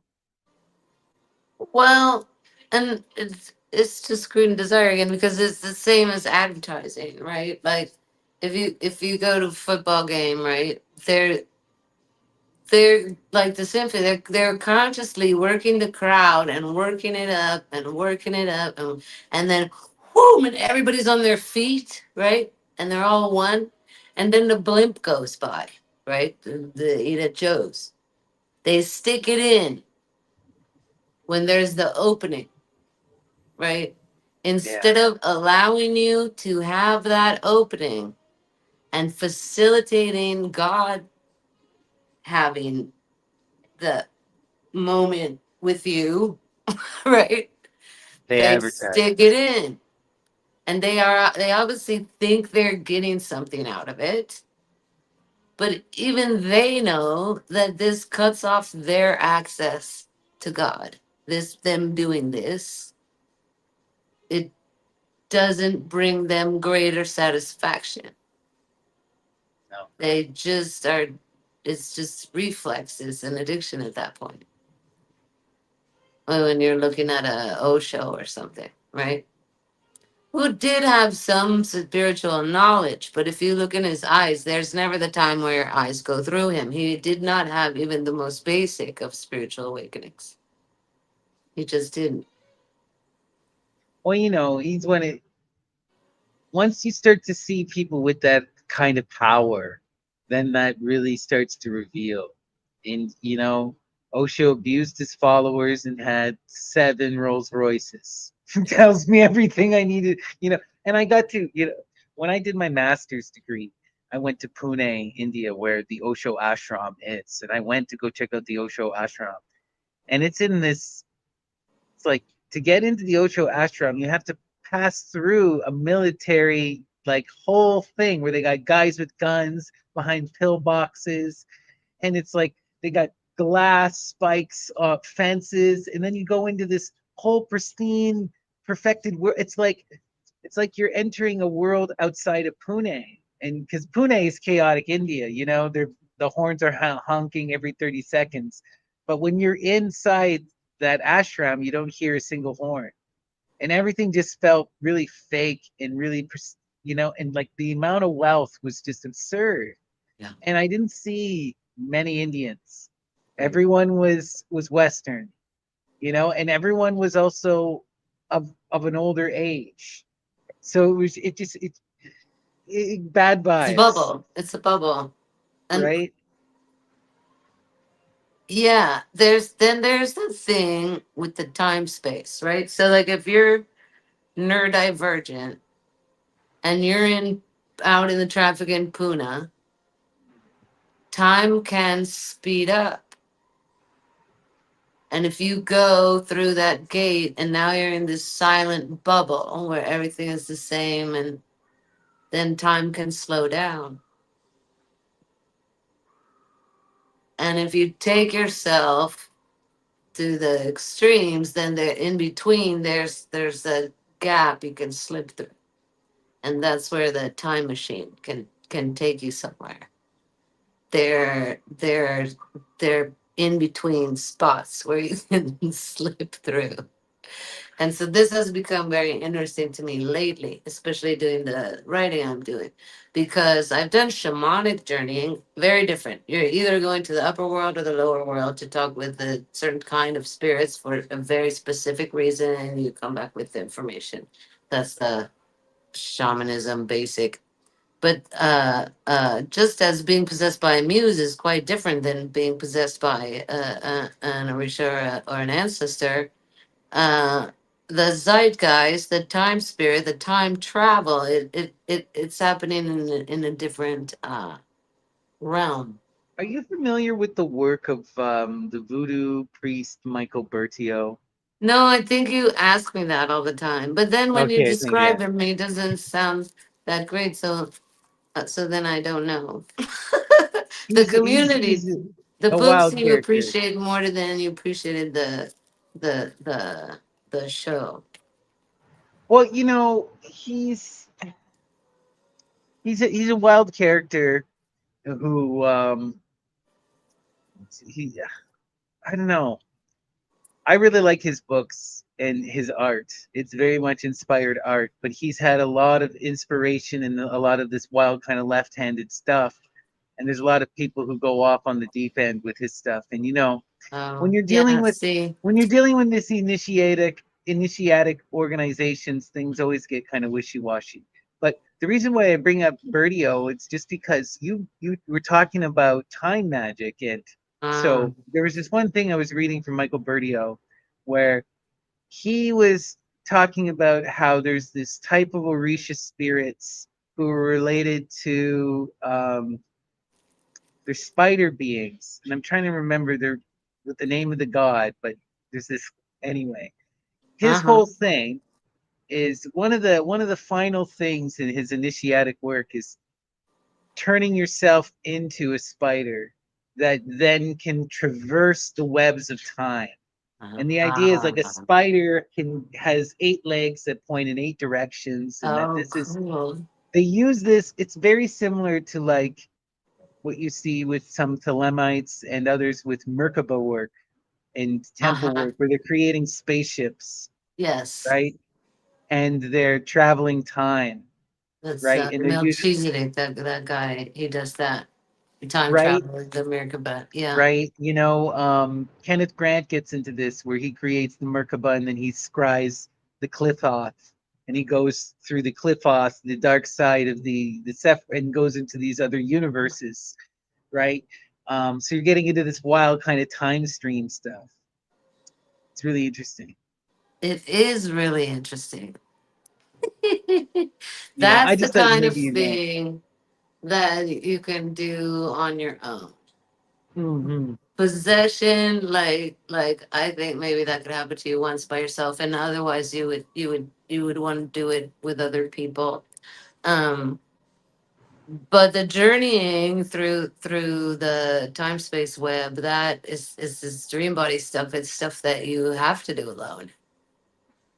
Or there are also groups like the Ekankar people. There are groups that successfully travel in dreams together, and this I love that. You see this That's a lot super with fun. first time I discovered that was funny enough was when I was in university and doing anthropology, and we were learning about the indigenous people of Australia in dream They time, like to do it like that too. Together with dreaming, yeah.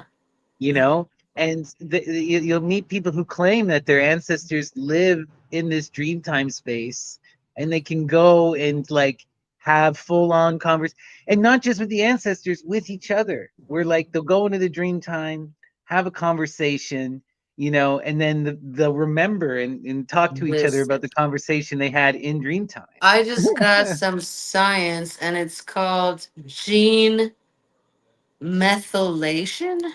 Mm. They can now measure it when you put attention on a particular ancestor. Say this week I'm talking to Grandma Evelyn and I have that candle lit, I have that picture up, I'm calling her in. You can see it in my DNA that the strands of her are activated.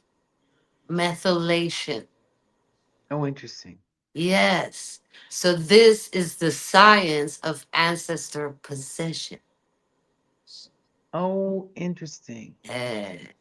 Another Soon the really science boys they're gonna get all the way there with the muses and everything. But that right. we have this thread that they can see this much is already astounding. No, absolutely. There's also just something to like I don't know about for you, but even before I got into magic, right? I've always had a very vivid imagination and I've always been an avid reader. And for me, the most magical things that I've ever experienced have been books. And utilize once, I met the right teachers who just told me, that these books are magical songs that connect you. They're in the same way an idol is an image that connects you to the divine, a book Yes. can be an image that connects you to the divine. And you can Yes. have a conversation through a book. You can be transported in time and place Now through a when book. you read a novel, do you see the movie? Yeah. Well, Yeah. if it's a good I novel. didn't know everybody doesn't see the movie. Right. Not everyone does. No. And there are authors who write sparingly so that you can have your own movie. Right. And there are authors that wanna that write ornately so that they transmit the whole movie they're seeing, right? So Right. interesting. And But once you yeah. start to what for me, once I started to really realize this and engage this and develop this like what we talked about as a disciplined practice, then things started to just go absolutely wild. Like I met Lucifer, and Lucifer took me in his spaceship and took me across time, and he showed me that life and death are cyclical. Yes. Now you could say I just read Lord Byron's Cane, but that was not how I experienced Lord Byron's Cane. Lucifer took me on a journey in his spaceship. Well, no, because Lord Byron's cane is opens the gateway is to Right, you to walk through it. How many people right, have read that and never walked through the gateway and never had their own conversation? right.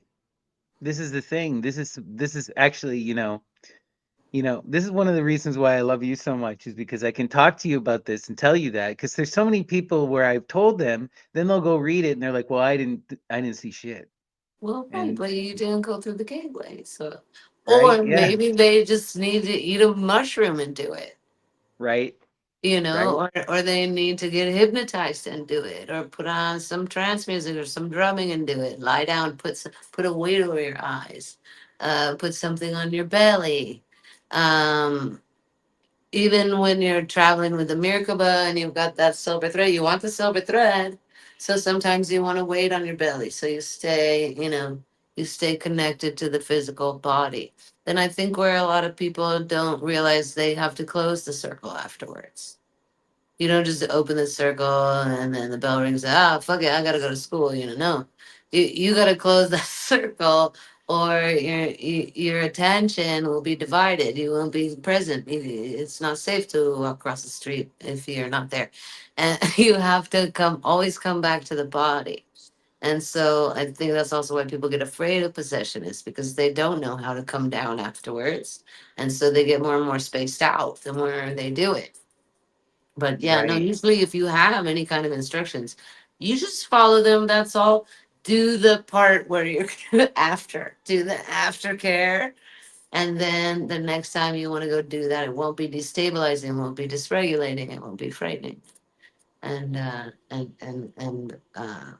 we develop muscles for it, right? Absolutely, we develop muscles for it. You know, it becomes like it becomes a thing that you can just do.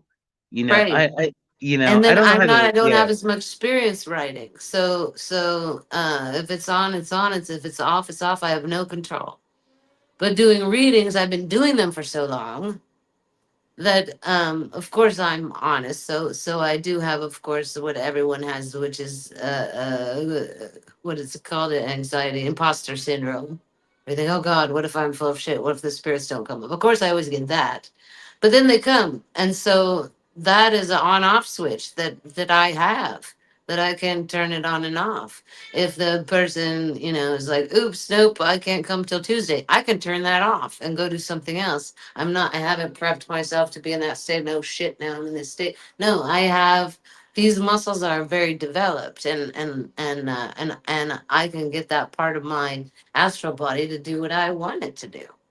You know, the way you're phrasing it now, it really makes me feel, it really reminds, the way I do divination is exactly the same, and the way I perform music is Yeah. exactly the same. And what do I mean by this? Yes. Okay, I'm a high level percussionist, and it took Mm. me decades to get to become a high level percussionist. Yeah, But now, when I'm performing high level percussion, I am not thinking about anything. that's right. I am not performing high It's level doing you. percussion. It's doing you. Like It's the doing like the Zen exactly. calligraphy. Yeah. Exactly, I'm engaging with the spirit is playing me like a drum. But to get to that point, it Yeah. took me years and years and years and years of developing that skill, but now it's in the back of it's the same thing with tarot. You had to become the It's instrument. exactly, And if you you didn't know? know how to do paradiddles in your sleep, then you wouldn't be an adequate instrument for that muse to come through you. Exactly, and it's the same thing with the tarot. Like I always tell people, the tarot is a language, and once you know the language, you know all the symbols, then the muse speaks It through you becomes with a that living, language. breathing thing. Yeah. Right.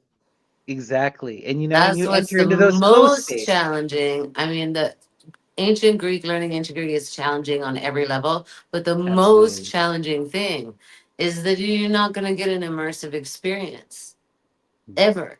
You're never going to go to a party and everybody is speaking ancient Greek and you get in the flow and it becomes a living, breathing thing now, right? Right. For that, you actually need time machines and rituals and, right, like all this other stuff. Or you would have to create a cult. But it's not happening in our normal way, right? But that's true. That makes it so difficult.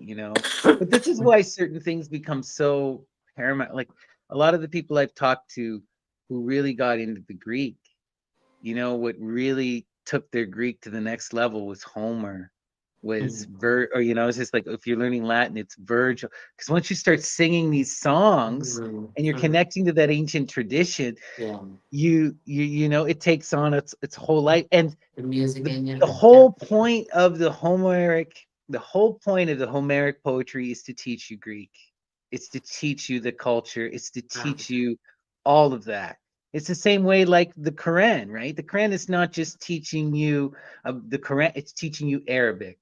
It's right. teaching you the whole thing. These ancient poetry things that are designed like that, they have a whole, we even talk about it's so sad that so much has been lost, but we can read about how like one of the most important things for the magician is this idea of the memory palace, creating these, Yes.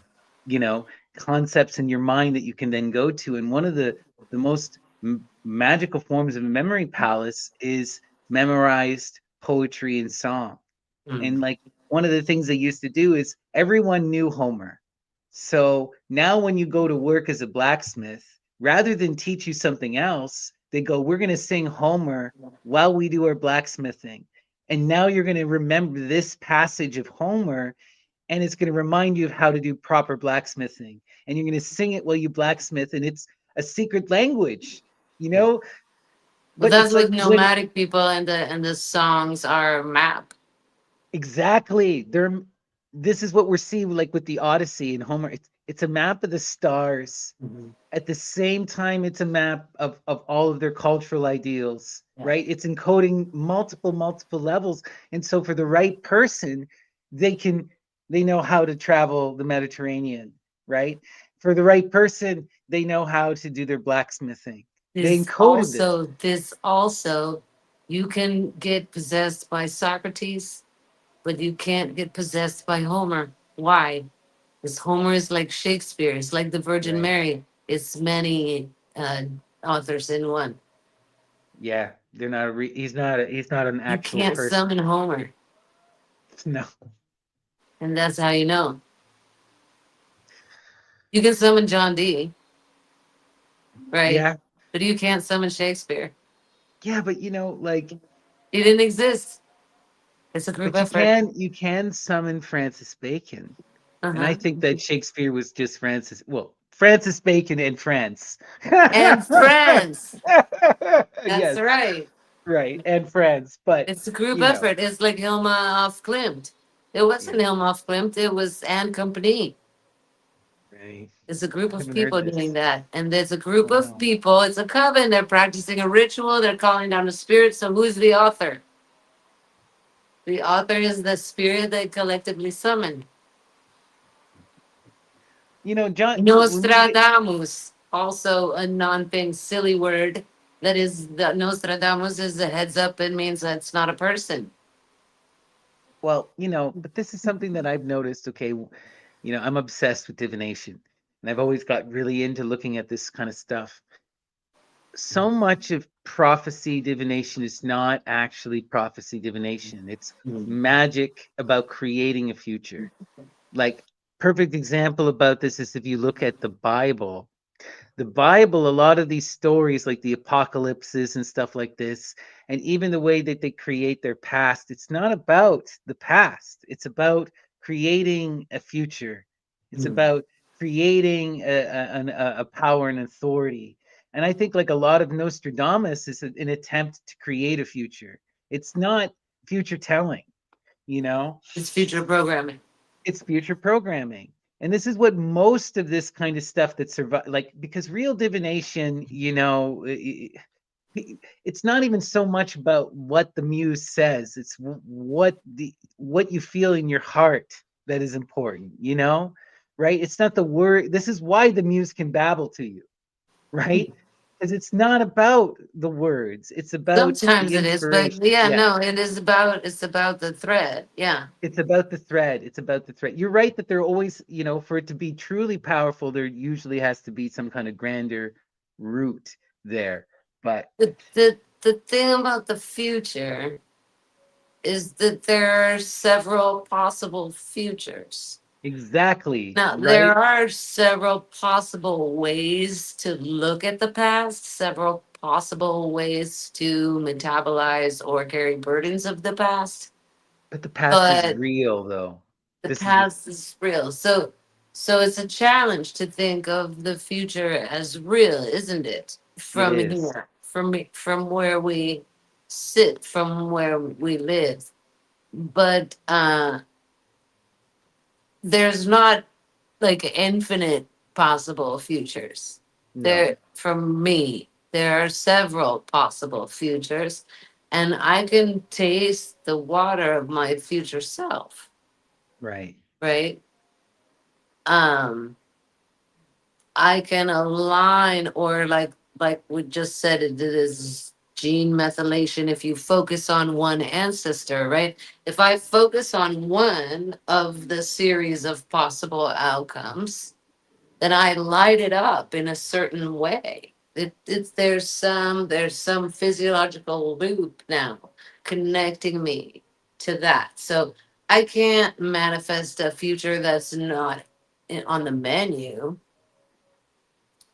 but Yeah. from the menu I have, I can lean the scales of probability towards my desired outcome through attention.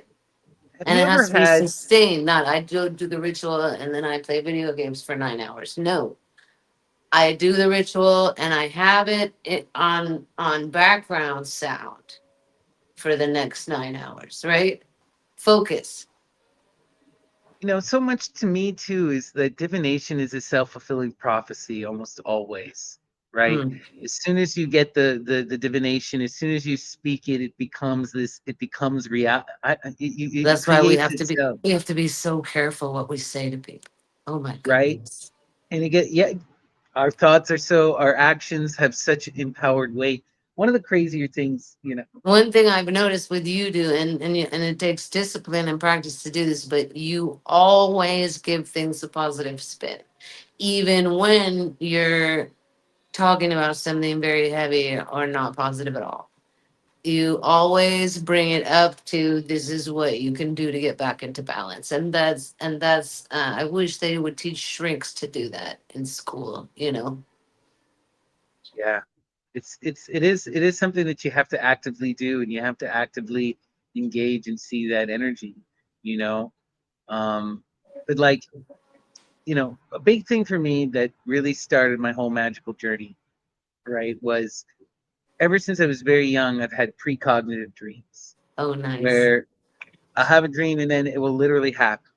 But usually, for the most part, these are mundane things because, well, most of our lives are very mundane when we're thinking about it, you know. Sometimes they're not, but I am never able to change anything. I'm never Mm, able to fully, even when I fully can remember something and I can mm, feel I'm about to enter into the moment, I just always enter into the moment. Or if I do break or try to break, I've already dreamt the break.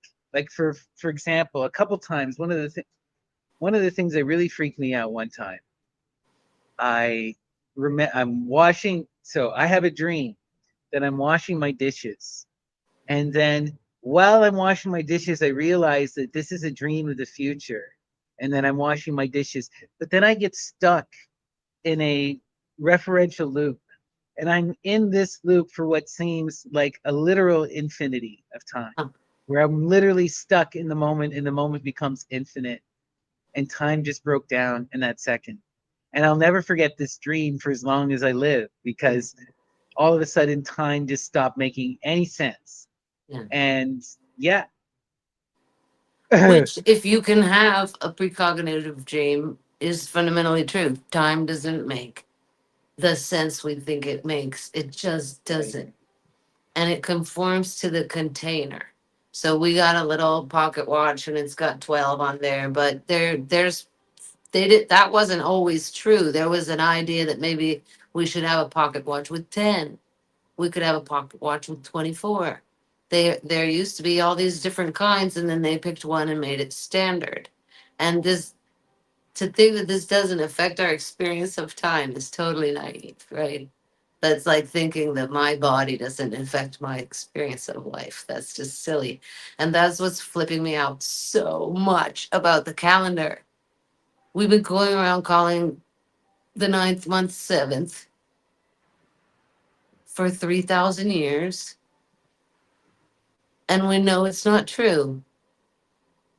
And we do it anyway. I don't understand this. Why? Because people don't really get how much the container conditions your experience. I mean, it creates a situation where September, October, November, December are throwaway months that you're just waiting for the year to start because there's nothing real about the container. The container has nothing to do with reality to the point where there's another one in there. Did you know? Ophiuchus, there's a 13th month. It doesn't have anything to do with reality. And so it doesn't work. And our goals break down and our plans break down and things start to be like, oh shit. Fucking 2025, I can't wait for 2026 when I can focus again because I can create a container that has even a modicum of resemblance to reality, right? So it's naive to think that it's not on purpose. Well, I keep seeing this pattern that happens across history, and I feel like we're in this moment right now We're flipping where, timelines. That's why it's so important to me to understand right now these time travel things is because we are flipping timelines. We've been stuck on like a Romulus timeline on reloop, right? And what? Sorry, what were you about to say? I didn't No, hear. no, no, no. Finish your point. It's all good. No, but I feel you, right? Like but what I'm getting at is just that we're kind of stuck in this moment, right? Where I'm like I feel like we're on the cusp of the death of Western society, Yes, so you know. And yes, what I see is the Western society is dying because it has lost its sense of community, you so know, and lost. and it's lost its sense of morality. But this seems to be Doesn't something that even know what time it is. Just nothing. It's got nothing. seems to be something that we see happen again and again and again with this extreme affluence and decadence. Society enters into extreme affluence and decadence, and all of a sudden, meaning starts to break down, And and the powerful start to view everything as playthings. And then once you enter into that kind of even the mindset, not powerful, even right? the most dispossessed among Yeah. us start to But view everything as hollow and lifeless yeah, dolls. everything is lifeless. This is what we're entering into. We're entering into this. It's so people try to tell me that, like, oh, there's this Christian rise. No, no, no, no, no. What I see is a rise of extreme atheism with a fake Christian nationalist Or face paint, whatever you know? face paint it has. Yeah. Right? But this is what I'm seeing is just this loss of morality and any kind of human connection because of this extreme affluence and this extreme just when people I So grew up as a white. contracted as to have never experienced a genuine desire arise. Exactly, like, I mean, You're already I didn't. thinking, does this body conform to my beauty ideal? You are so far away from authentic desire, we can't even begin. Right. Well, we have to try and imagine these people, though. Like these, we have to imagine people like Elon Musk or Donald Trump, people who are in this energy of such extreme affluence and power, and this complete disregard for all life outside of themselves. There's some evidence that it takes a few generations to arrive at this degree of emptiness, also. Absolutely, we didn't just get here. This has been a No, this is slow at thing. least their grandfathers and great grandfathers are already on the train, right? They Absolutely, can but I still get almost off see, it at any time they like. But yeah. I can guarantee you that any process of awakening for them at this point would be excruciating. Like, I want to So ask you this, but I often, I don't wonder why they don't turn the ship around. I don't wonder. It would be I very I painful. I honestly feel that a lot of the time when we see these tyrants, that they are manifestations of the disease of a nation or a Mm. disease of the culture. When the culture starts to erode and become, Donald Trump is our manifestation of decadence, just in the way that Akhenaten was the Egyptian manifestation of decadence, or Heliogabalus was the Roman, expression of that extreme decadence. And it's extreme obsession where these men try to, or Hitler, these men who try to become the sole empowerment of all reality, try to embody everything And within Hitler was themselves. another one like Musk. These are neurodivergent people. They have even less capacity to enjoy the spoils. Right. They're not Right. enjoying it. They They're not don't enjoying it work at all. less. They don't eat better. No. They don't do any of the things that you and I would do with money. Well, and it's just so gross and telling too. Like, okay, with Elon Musk, Elon Musk has just been a pet thing for me lately. I saw this thing where his he would he was on, that I don't go to these websites, but there's that website 4chan. Are you aware of it? It's one of these so it's like a dark recess hellhole where, people go to troll and just talk about really nasty, nasty stuff. But the big thing about 4chan is that everyone on 4chan is supposed to be anonymous, right? So everything is supposed to be anonymous. Turns out that that wasn't true. It Right. was just what was happening. It was anonymous to everyone who was reading the website, but to the admins, nothing was anonymous. Everything was recorded, and so 4chan got hacked, and Elon Musk's IP got leaked. And what is Elon Musk talking about? anonymously on 4chan. He's going, I want to be the demiurge. I want to become Saturn. I want to be the supercomputer and have you all as my playthings. And And it's just like the Teal grossest is ego the shit. Teal wants to be the Antichrist or whatever.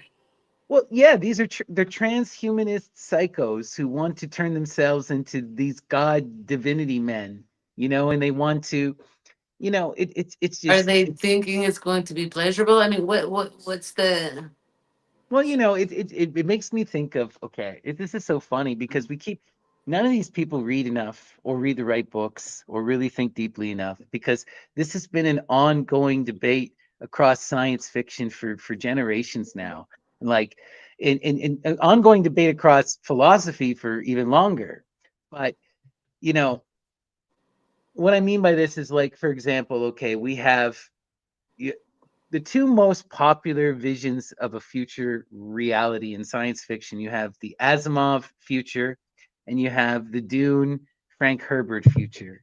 In okay? Asimov's future, what it is he imagines that technology will save us. So in Asimov's reality, eventually what happens is we get this robot who's given this problem. He has to save humanity. He has to save all life. And what does the robot do? The robot unites us all and transforms us all into a goddess called Galaxia, where Okay. we're all united as a singular being, but we all also maintain our individuality. Okay.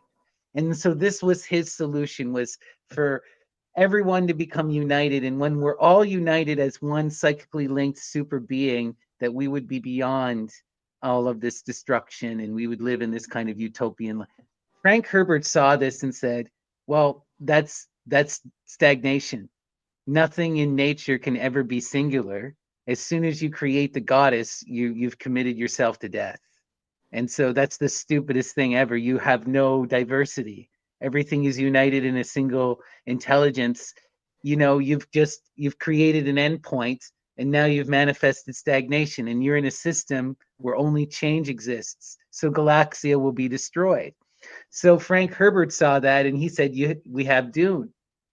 And Dune is all about breaking free of that idea. I see a lot of these people like Musk and Teal, they're so caught up in this Asimonian technological pipe dream where they think that they can create God and that God can make our lives perfect and that we can manifest utopia. And this doesn't exist in reality.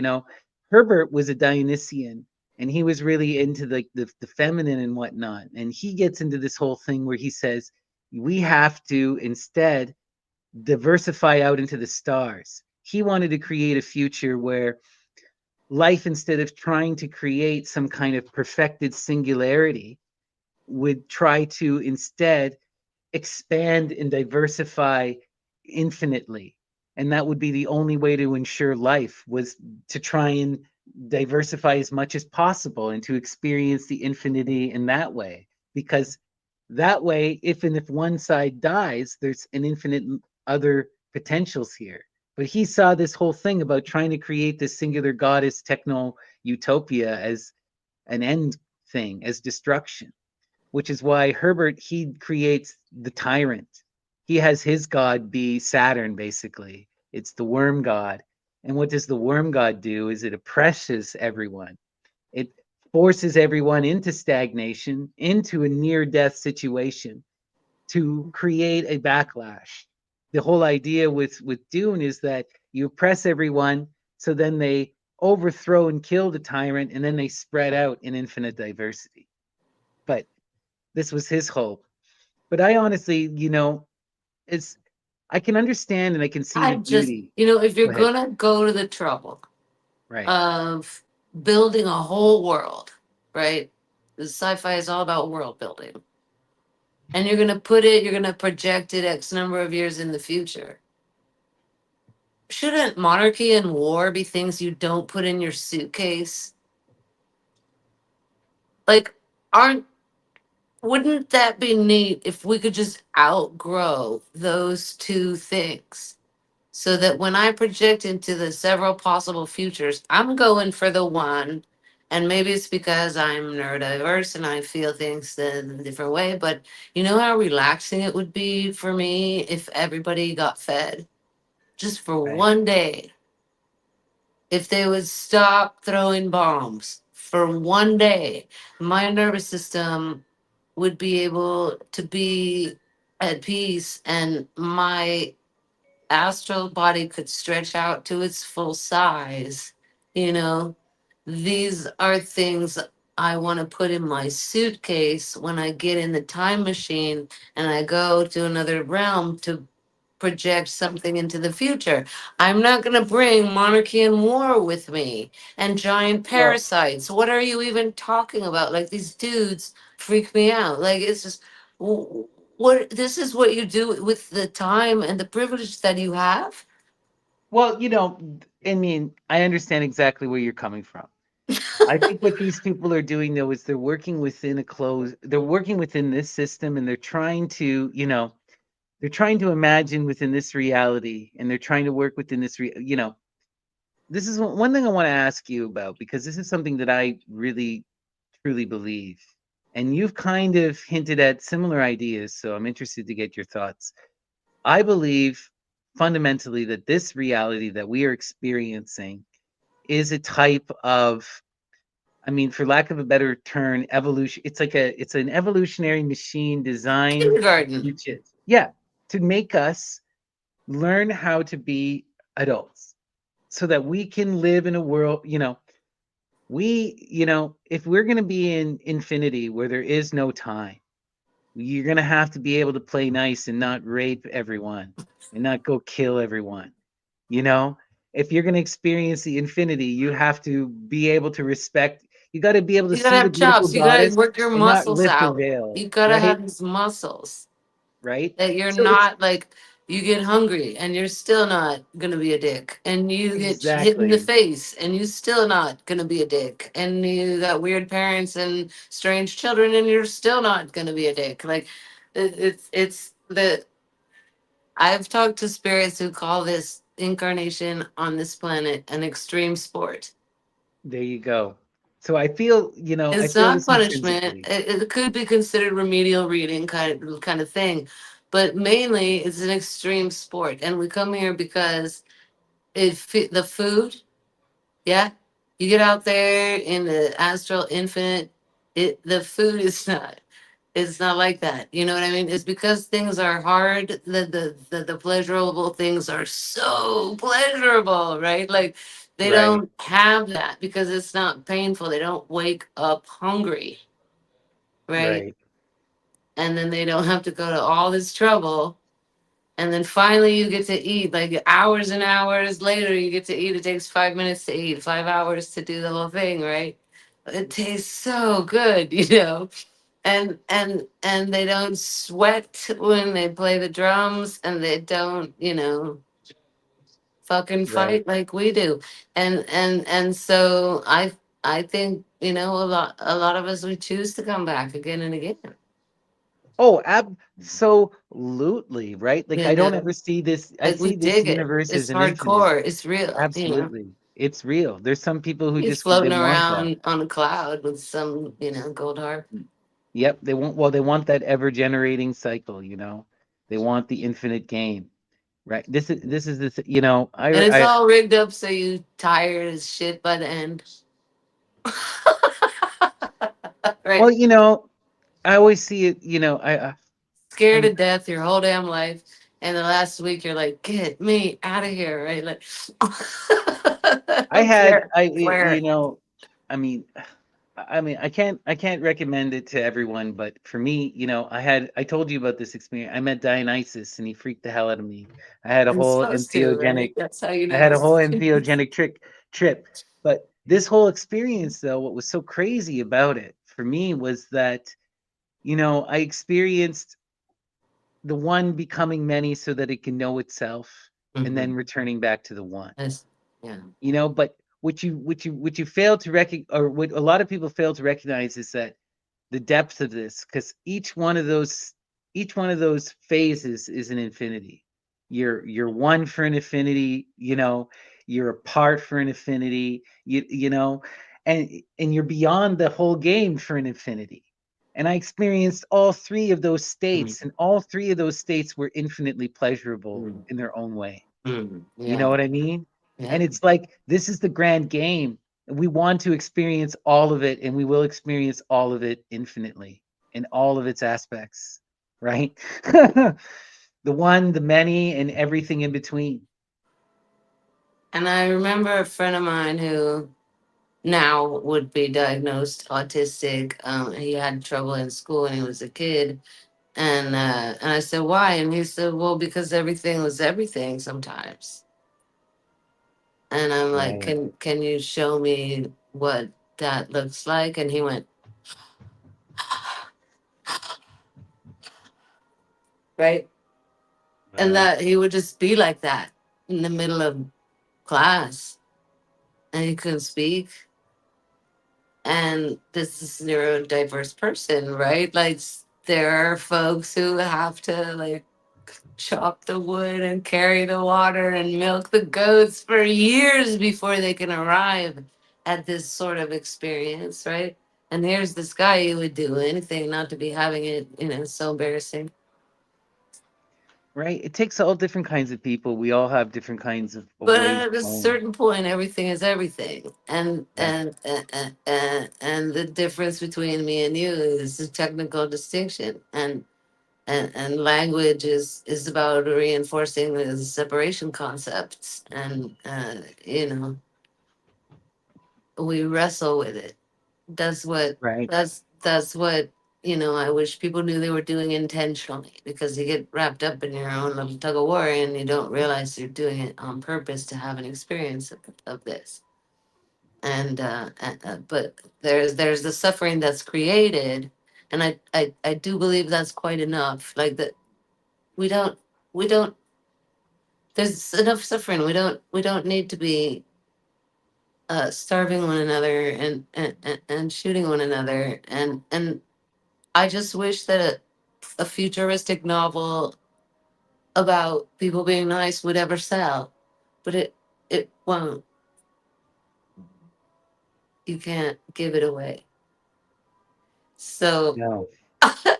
that you have to take it into the format of there's something happens, and then there's the conflict, and then there's overcoming, and people want to be frightened, and they want to be surprised, and they want, and they want it more, and they want peace. Well, I think a big thing is that we get all caught up into this couple things.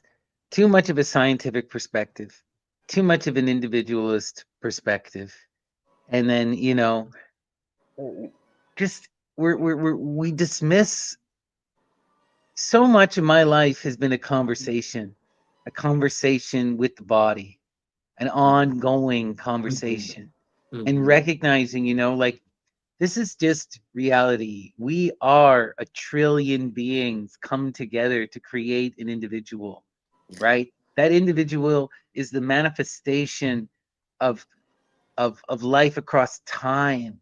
It's not our real sense of self is something that's created in conversation, and that our individuality is not true in a very distinct sense. Yes. And we need to realize that this is in a constant state of flux, and that we are This the is why stories we that we tell can't ourselves. help it. Like a moth to a Yeah, flame, we are drawn to initiation.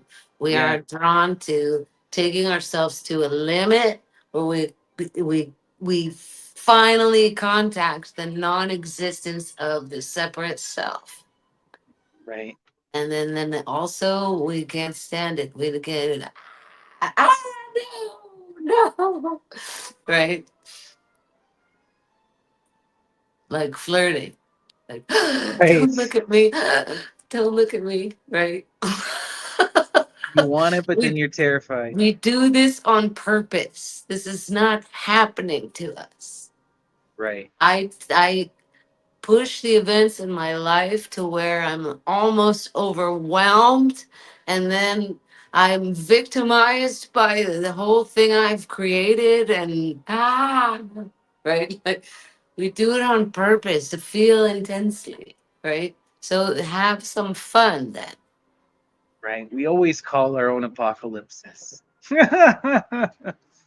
You It's know? bad enough, there's lots of people that are not in a situation where they can create anything. If there's Right, lots of places where there's war happening and the only way to create anything is to pack your bags and sneak through the barbed wire fence.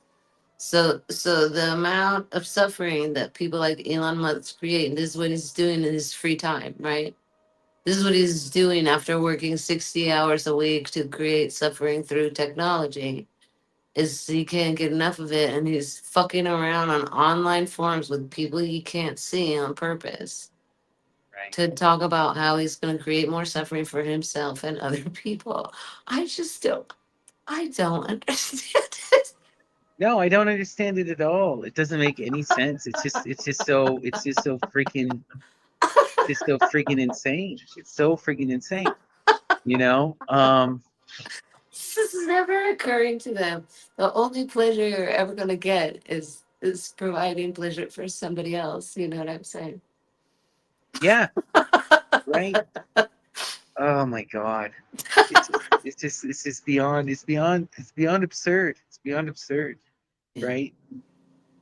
We do And this there's to ourselves. impact. There's also impact, wanting to have impact, and that is an interesting desire and greed thing too. Absolutely. Like, I want Absolutely. you to hear me, I want you to see me, I want you to understand me, but I don't want to like get in your face, right? Like, impact is a seduction thing, Yeah. you know. Fame, it's one of these things like just because you resist greed in like money doesn't mean that you're not susceptible then to fame. You're not Mm. susceptible to other strokes of the ego, Oh yeah. right? It's a constant game that we're playing, you know? Or addicted to meditation. Addicted to any of that kind of stuff, right? Yeah, meditation can easily be a form of escapism, a I'm form so of much. refusing to deal with reality, you know? Um, and everything has to be done in moderation, if And you do time things. travel as well. I mean, we'll do anything to avoid being here now. Well, one of the things that I started to realize with that with extreme discipline and meditation, you can radically transform yourself. Wow. You can reshape your mind, you can reshape your body, you can Absolutely. reshape reality. This is the thing. If you want, like, and this is just something that people have to confront, you can sit in the silence and force yourself to see God. You know, you can, you know, you can also sit in the silence and force yourself to become God. You know, Dear. people It's can do all these complicated. kind of wild Yeah. things with their minds. Yeah. Um, I think at the end of the day, though, for me, it's love is the big connecting thing. It's all about love, and you really got to be connected to other people and recognizing other people. Like one of the things that blows my mind about about like when we're dealing with extreme privilege, you know, like something like "I think, therefore I am" can only be said by someone who's experienced extreme privilege, right? I Who's think empowered in therefore I themselves, am. Yeah. right? Where it's like, when you think about like you were talking about this earlier when we were talking a bit about the Amazon women, right? And how they had to become hunters and they couldn't abandon the sick and the children. But this is the Because thing, they wouldn't have been able to be in pleasure. you know. But It this is would my not have been liberating for them to do right. that. The mother, like the mother doesn't. It's not "I think, therefore I am." The baby cries, therefore I feed her. You know what I mean? Like, you don't have any free will in those kind of situations, right? Carers exist through caring, Right? Or which slaves. can What about a also slave? become a narcissistic fantasy realm, or can also become an integrative interface with reality, like any other path. Like, you run into lots of weird narcissistic carers also, bizarrely. Oh, But absolutely. I Absolutely. care, therefore I am is also Is a a, real thing. It's a it's a real thing. civilization building impulse. Yeah. But this is what I mean. It's like to say I think therefore I am, it doesn't it's not true. Also No. because it's just like if I were to enslave you and imprison you and define every aspect of your life and control every aspect of your life, do your thoughts matter at that point? But if I don't think it You know? through, can I really manifest my existence to any satisfying degree? No. Right, I'm going to have to also think it through. right, That's why I always say if I follow my head, it's a total disaster. If I follow my heart, it's even worse. right, So I follow divination. I do what the coconut tells me to. And right. because why? Because I have better results with that. It leads somewhere good because it sees around corners I can't see around with my head or my heart.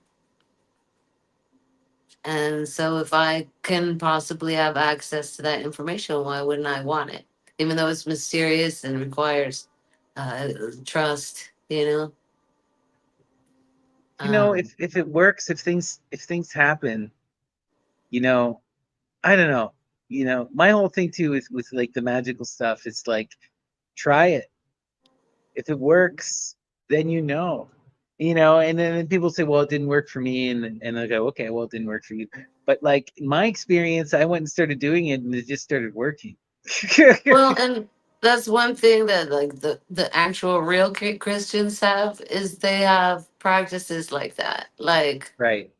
if you want something, give something to somebody else, and and uh, and those little selflessness training kind of things. If you're feeling sad, go, listen to somebody else's sad story.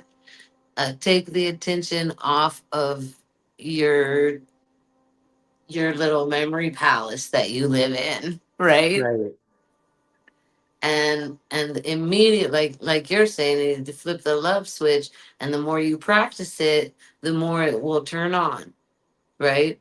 Like if you have every Thursdays you go volunteer and you tutor a kid, that's a practice that you are getting Yeah. that switch to turn on and off at will, right? And you do something for somebody else, and then wait and allow yourself to experience the satisfaction that comes from that.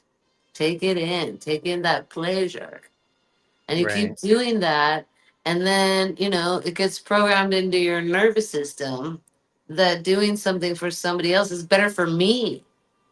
I'm not doing it for the other person. I'm doing it because that's how you build a satisfactory life. Right. And then cumulatively, then I all of a sudden I'm like, okay, I deserve dinner and I deserve good night's sleep because I have done this, and I I get to inhabit my body fully, right? And the Right. pleasure just increases and increases. And if you're neurodivergent and sex is psychoactive, that means you're fucking hallucinating. Like you so don't need drugs at all that you might like just only give me a sprout because I'm gonna get so high if it's a whole sandwich, right? Right. Wild stuff. But it's beautiful stuff, you know. Yeah, it is. If you could give any advice to our audience for people who want to experience this kind of mediumship, like to connect to the muse or to connect to their genius, their personal daimon, what would you tell people to do? How would you recommend people engage? I would say practice taking someone else into a place of surrender where you provide the container where they can completely surrender, and practice allowing somebody else to take you to total place of surrender. And that somebody else can be the ground, it can be a tree, it can be a friend, it can be a colleague, it can, in these ways that doesn't matter what way. It's develop those muscles of surrender, and then of guidance without needing to stick it in. Just creating the container. You create the space where the person feels safe enough to surrender, and you don't do anything to them. And when you experience both of these things, then and then you can kind of, you get to the point, you practice enough where you got the on off switch to these things, and you have mastery of your body in that way, and then you can slip in through the in between and start playing around with other places. But must master here in this body first, and then the your voyages into other dimensions. Then ground yourself when you get back. You know, you talk to spirits. Then ground yourself. Do some jumping jacks, or you know, have a sandwich. Talk to a friend. Ground yourself. Put your feet on the floor or in the dirt. Uh, and develop these muscles of being just here in this hardcore Saturnian reality, and then out there where in the Neptunian space where there's everything is everything, and your mercurial capacity to slip in and out of mind states and time states at will. This is magic. Man. It's magic. Right. That's beautiful. And if people wanted to gain initiation, what would be your advice? How should people go about seeking initiation? Well, it depends on what we're talking about. We're talking about the self initiations Self that initiations, um which would provide lead to further ones, you know. uh well, hmm.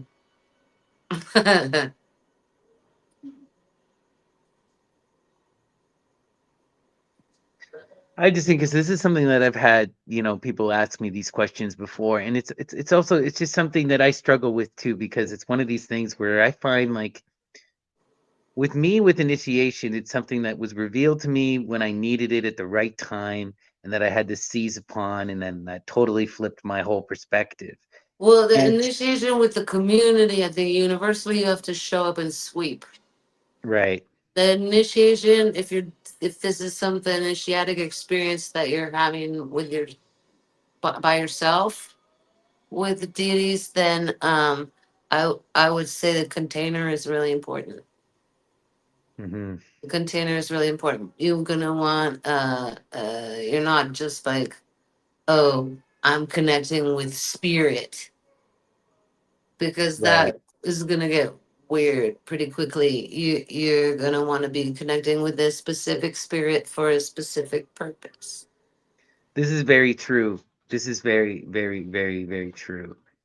That was actually probably the longest part of my journey was learning who I was talking to first. And just like with sexual initiation, you're gonna have to learn how to connect with another human being Right, first. You're not gonna learn that from the sex. right. You have to learn how to connect first, which is what the entire incel community is completely missing. This is an interactive thing, right? Right. And so with spiritual initiations, it's the same. So the spirits don't necessarily speak English. Like you're like, hey Zeus, I've been calling you up. Why have you not manifested in my life? No, you're gonna want the symbols. Draw that lightning bolt in the dirt or with chalk, or you want the symbols on the days that are belong to that spirit. You want a container. This is a container. Either you're making a circle or a star or a square for yourself. This is my magic space. This is the spirit I am calling for this purpose. And then shut up because you bothered to invite this person over. And yes, these are people. Like I hate it when people are like, do you just think these are people that you could just call up? Yes, they are. Period. No, okay, Homer, no, Jesus, no. Okay, we just already explained why. Right, When but they're spirits that archetypes. actually exist, yes, you can totally invite them over. Yes. But then they come, and then you shut up and you listen to them for as long as it takes. And if you don't hear anything, do it again. And sit there for longer. And sometimes if you don't hear anything, it's because your head is full of chatter. And sometimes Yeah. it's because the spirits are like, is she for real? And Well, they're also gonna sometimes wait until the they're spirits sure you're for real. And also, a lot of the times, like the spirits want something from you, or they need you to recognize something. There's a question that you got to intuit and understand. At least that's been really big thing for some me. spirits have riddles and keys. Yeah. Oh yeah, right. Yes. They Others send you on don't. little games. Others, yeah, others don't. It's very true. There's Very usually true. though the goose chase, where you need this one item for the ritual and you can't do the ritual without it and nobody Yes, has it. And it was in right. every shop last time. And then you have to go around and around and around and you get all your madness focused on this one ingredient or something like that. Is usually part of it. And understand this is something you're doing. This is not something that's happening to you. The gods don't hate you. This is something you're doing and this is how that thing works. Where it's gonna not be easy. No, It's it's gonna it's trigger gonna. you. There's also Things gonna will be. happen to distract your attention. It's Yeah. also, it's like if you really throw yourself into it, you have to be willing to go on an adventure and on a journey, you know, Don't and take the mushrooms if you don't want to go on a trip. right? And then always be careful for what you ask because a lot of people do like, I want wisdom. I want to go on this magical journey. And then they're upset when the muse explodes their entire life, ends their relationships, and sends them across the world. And I'm like, well, you asked for wisdom. Be careful what you pray for. What do you think wisdom Rule means? number one. Right? And also, what kind of knowledge? Right. Because you just could find out everything you didn't want to know about everyone you know. Well, Yeah. that's knowledge. You said knowledge. We gave you knowledge. No, you meant spiritual knowledge. Okay, that's different. So know what your intentions are. Yeah. Well, this is a big thing is like, so much about magic is it's the planning before the planning. It's the organizing before you start telling the story. What is the story you're telling? What is the image you're constructing? Right? The real empowered magus is the one who creates that image in their mind's eye and then enlivens it. If you're going to really cast Well, a because spell. they've done it so many times in real life that all they have to do Exactly. is light it up in their mind, and the ramifications already are occurring, right? But then, Exactly. if they hadn't done it a million times, they wouldn't be able to do it like that. No, for sure, for sure. So, But so if somebody wants initiation, they're gonna create a container. They got their magic space. They call their specific spirit. They give themselves, allow themselves the time to have the experience with that spirit, and then there's aftercare. It's everything that built up to that. You take yourself back down, and I think that would be it. Except for that, some people are gonna require an initiatic. Some people are going to require an initiatic, and then certainly you would start with the microdose and find your specific dose that is not too much and not too little, but you would have to find out because everybody is so different there. yeah, So different. yeah. But often, it's just a reality is that many people need an entheogen, or at True. the very least, they need some kind of intensity of experience. Like most of the people that I know who are really into the magical tradition, they've either done extreme yoga, they've done extreme fasting, or they've done drugs.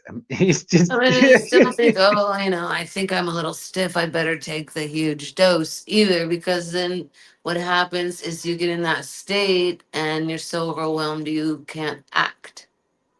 And that's the thing with those dreams is that there's the point where you can act in the dream. Like you're having the precognitive dream. You know you're having a precognitive dream, but you can't act, right? And then there's the time when you're having the dream and you yeah, can act. right. Yeah, lucid dreaming is a wild trip, you Yeah. know? And that's another wild thing and And that it's leads another to one it. of those things where if you're trying too hard, you can't make it happen. Nope, you can't make it happen. And also, it's another one where there's a big test of ego. Mm. Because within a lot of the Yes. time within lucid dreams, what happens is the dream will try to prevent you. You know, the body will say, "Don't go there, don't go here," because the body is, the mind is, the body is afraid of your mind being too free and wandering off and doing something that can lose itself, right? You can't. That's not going to happen, but you naturally have these anxieties. So there's this phenomenon, some people call it guardian spirits, but you hear about this where people will the lucid dream and they'll try to take off and do something, and then something will come and prevent them, you know? And they feel like they can't, or they're often you see this in nightmares, right? You try to run away and the nightmare Well, that's situation the thing keeps about happening. also not time traveling to a place where you're going to see yourself. Right. It's a little bit like how they cover you up for surgery, you know? You're not Mhm. supposed to watch the scalpel going into your own body. It fucks you up. You don't need that. It really screws you up. So,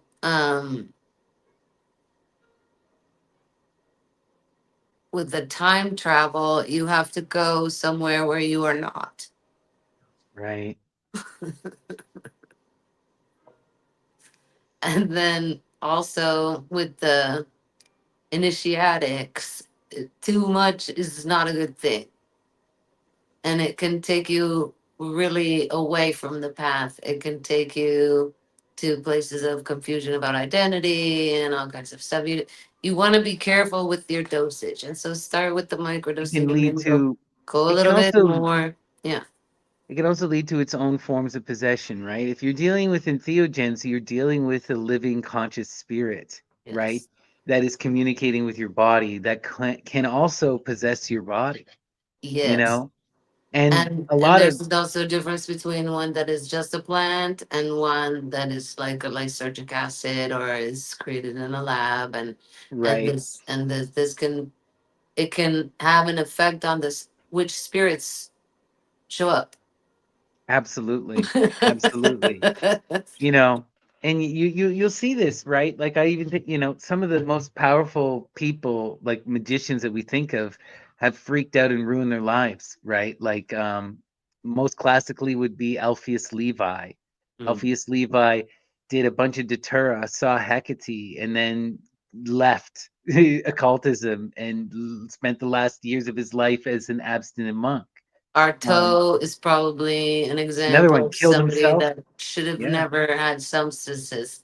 He could have probably gotten in altered states just for meditating for an hour, but nobody gave him that option. No, no. And then, he became obsessed with, in the last years of his life, he was just obsessed with entering into these extended realms. And once you get onto that thing, it's like Arto, it's like any drug Greedy, he could get and in you his gotta hand, he was taking, know you know? when you're an adventurer, an explorer, and when you're just trying to get away from your shitty life. Right? You know, We also have and to yeah, remember it's our gonna, limits, if you're trying to get away from your shitty life, it's gonna take longer than that. You right? can. And there's also the issue of hubris and just, recognizing your own limitations. The classical one in this regard is Crowley. Crowley famously said, I am the great yogi. I'm in total control of my body. Heroin will never fuck with. Yeah, heroin will If never you're fuck in with total you. control of your body, then maybe try quitting heroin. Right? And we all saw what that did to the poor man. And don't get me wrong, like he was still brilliant in many ways, but he Yeah. also is a lesson. There's a lesson here. Those entheogens can destroy you. And it was one of those periods in history where the market was flooded. Yeah. And you got to know when markets are flooded, this is intentional. If you got all the creative thinkers of a whole century are fucked up by laudanum, who was giving them all this laudanum and why? You know? Right. That's a good question, right? Where are they Yeah. getting all this shit? Yeah. Yeah. So in the case of like Effie Gray, her first husband, the mother was giving it to her so she was easier to manipulate. But they told her they Oh were wow. giving it to her to help her sleep. But they knew what they were doing. And then right. they were munchausening the poor girl, you know.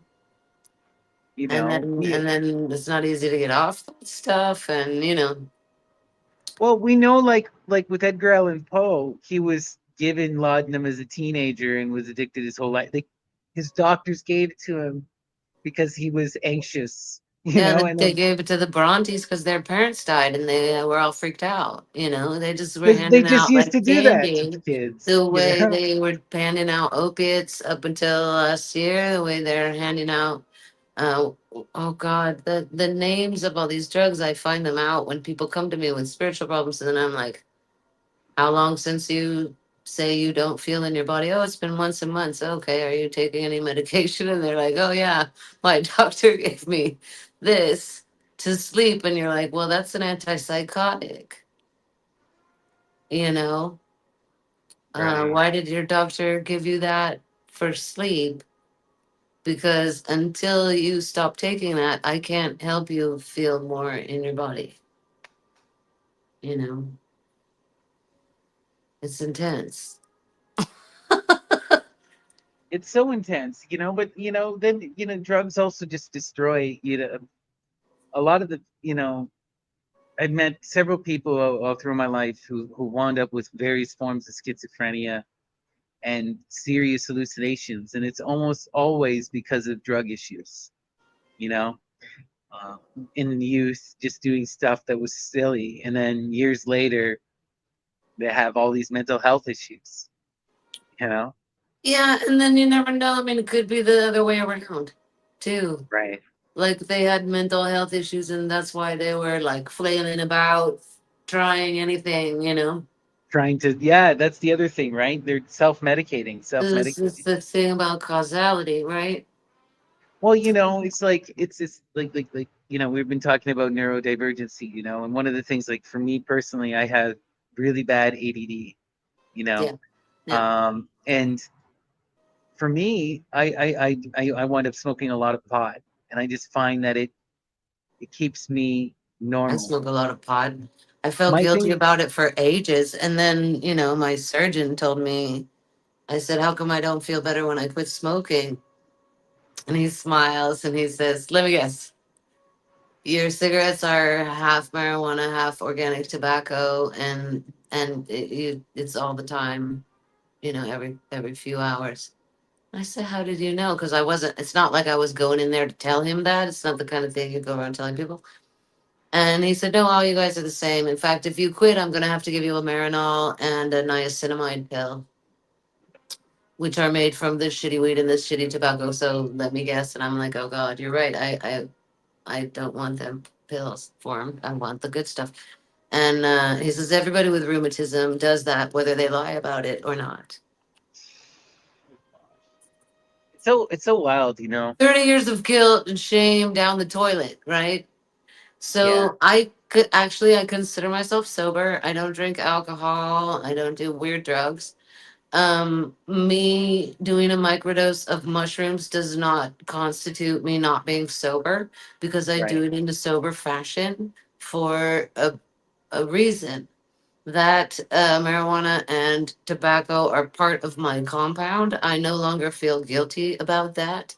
There are lots of plants in my compound. There's, you know, quinine bark and saffron. And there's lots of plants I relate to every day, not just tobacco and marijuana. And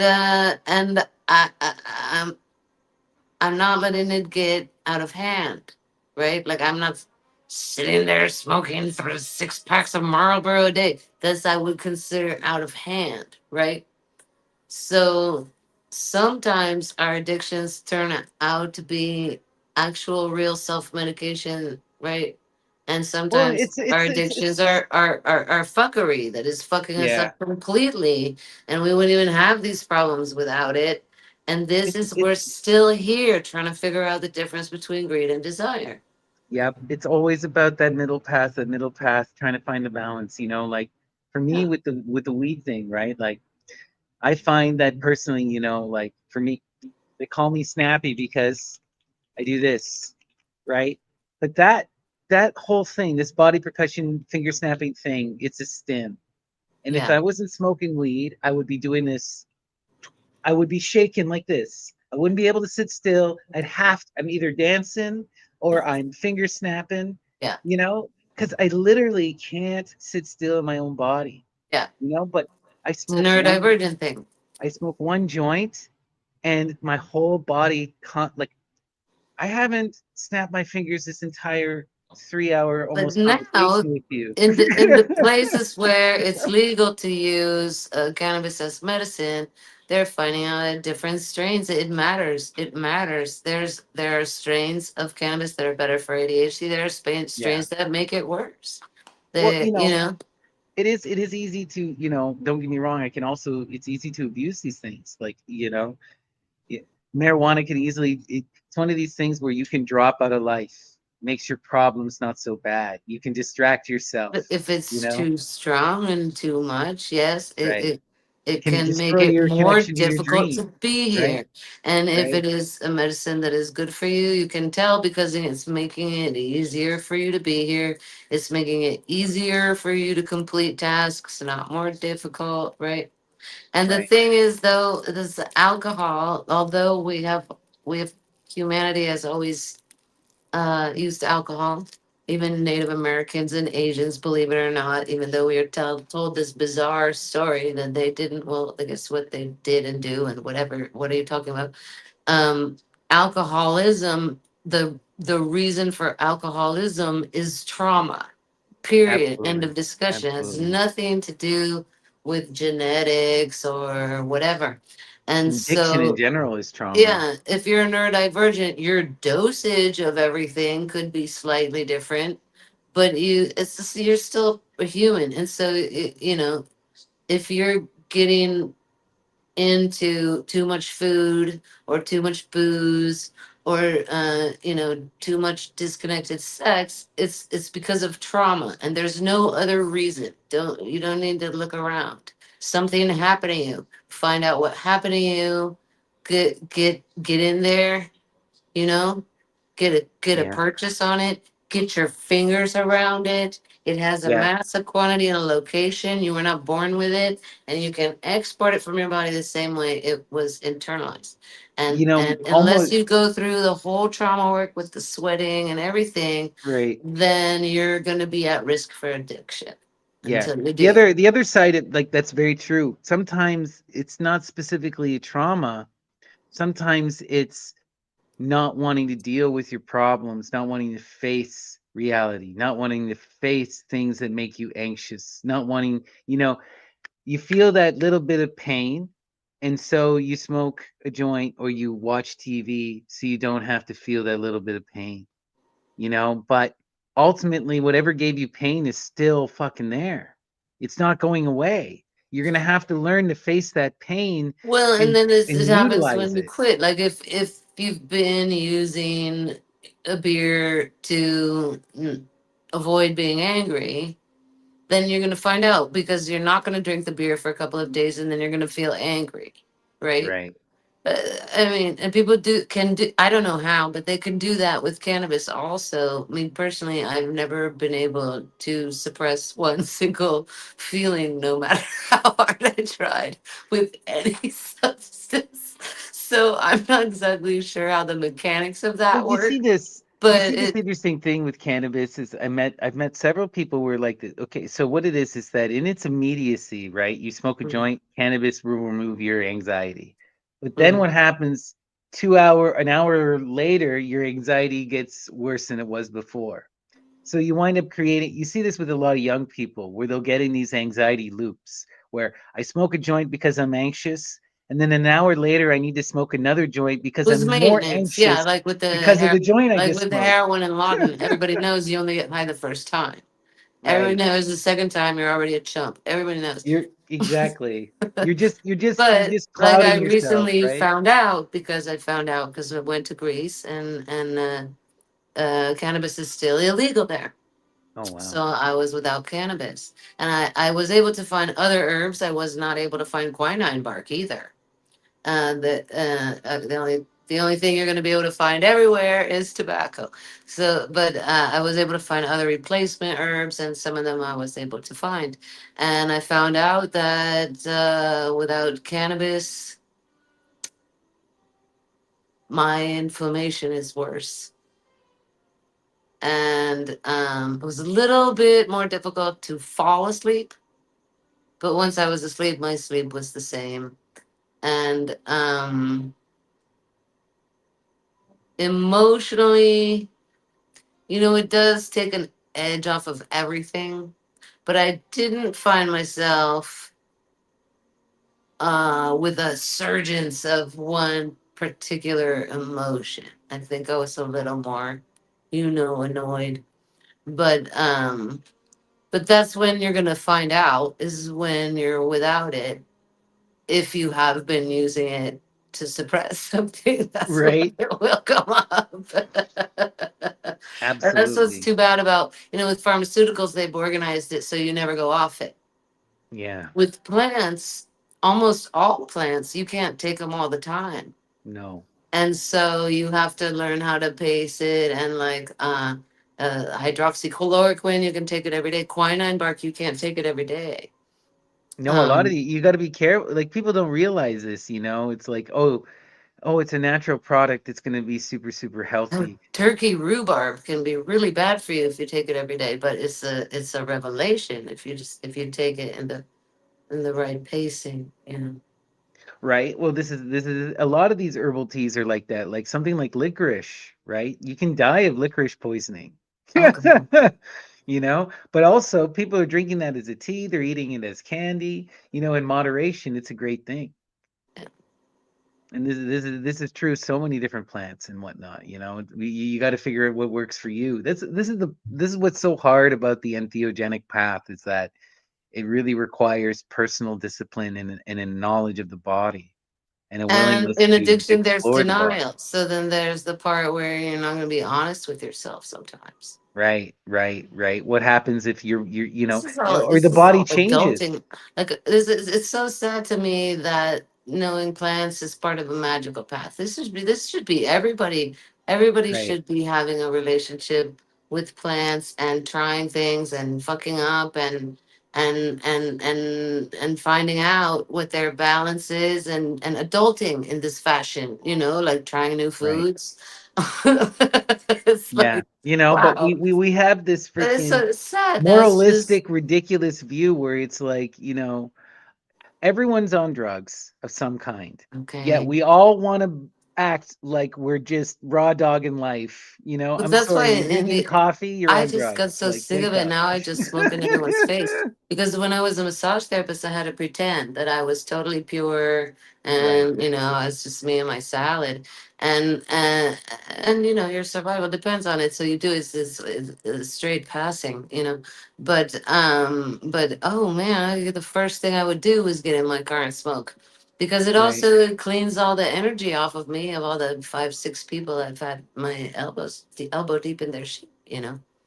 right. And you're So physical on them. Ugh, at some point, like it's now at this point in some countries, it's taboo to smoke cigarettes, and in other countries, it's taboo to smoke weed. I know this is it's It's it's the interesting. weirdest Like in thing. Canada now, where it's less taboo to Yeah, smoke weed yeah. than it is to smoke cigarettes, for Mhm. sure, In California for too. sure. You And know, that's the thing that happened with menopause is I don't no longer give a fuck. I right, am if I'm gonna do it hiding, I'm gonna do it in front of you, right? right. But some because some of this stuff is nonsensical. Like, why the because hell are we also hiding because it like menopause? lowers Why the the hell are we bar. hiding like breastfeeding women? Why are we Like hiding these things of I life? I quit don't get it. pretending, then you can quit pretending, and we can all quit pretending. Right. Yeah. All right, Leslie. Well, this has been a great conversation. We're coming up to almost 3 hours here, Oh so we should God, we did it probably again. I wind swore down. we were gonna keep it down this time. No one listens to 3 hours of us. Anyway, It's always just so much fun talking with you. We just always a get to share pleasure, and my just dear. takes off these wild corridors. So this was so much fun. Um, so we'll definitely have to do this again. I just love picking your brain and shooting the Me shit. too. Love picking So yours. is there any links or anything that our audience can get in contact with you if someone wanted to reach out to you for medium work Oh or if yeah, they wanted real to? simple. 150 bucks for 90 minutes, and it's Leslie.Selene at yahoo.com. That's LESLIE.SELENE at yahoo.com. I'm also on the medias, the Discord or the Facebook. Message me there. And I work over the phone. Some people prefer, also, there's a neurodivergence in learning styles. Some people prefer Messenger. Some people prefer a voice call, and some people prefer a video call. But anyway, it's all the same.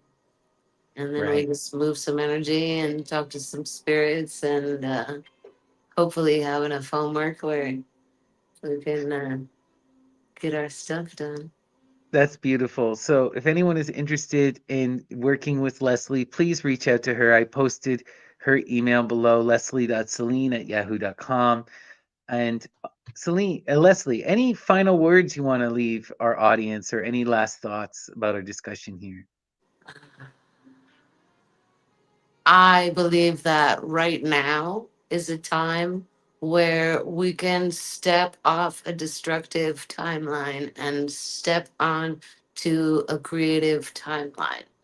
And so uh don't put anything in your suitcase you don't want to bring with you into the next Beautiful year. advice, right? Prepare for a shifting in consciousness. It's time to get into our creative timeline. I love it. I love it. All right, everyone. Thank you so much for joining us. This has been wonderful. Peace and love, and take care. We'll talk to Leslie again soon. Thank you, I Leslie. will. Bye for now.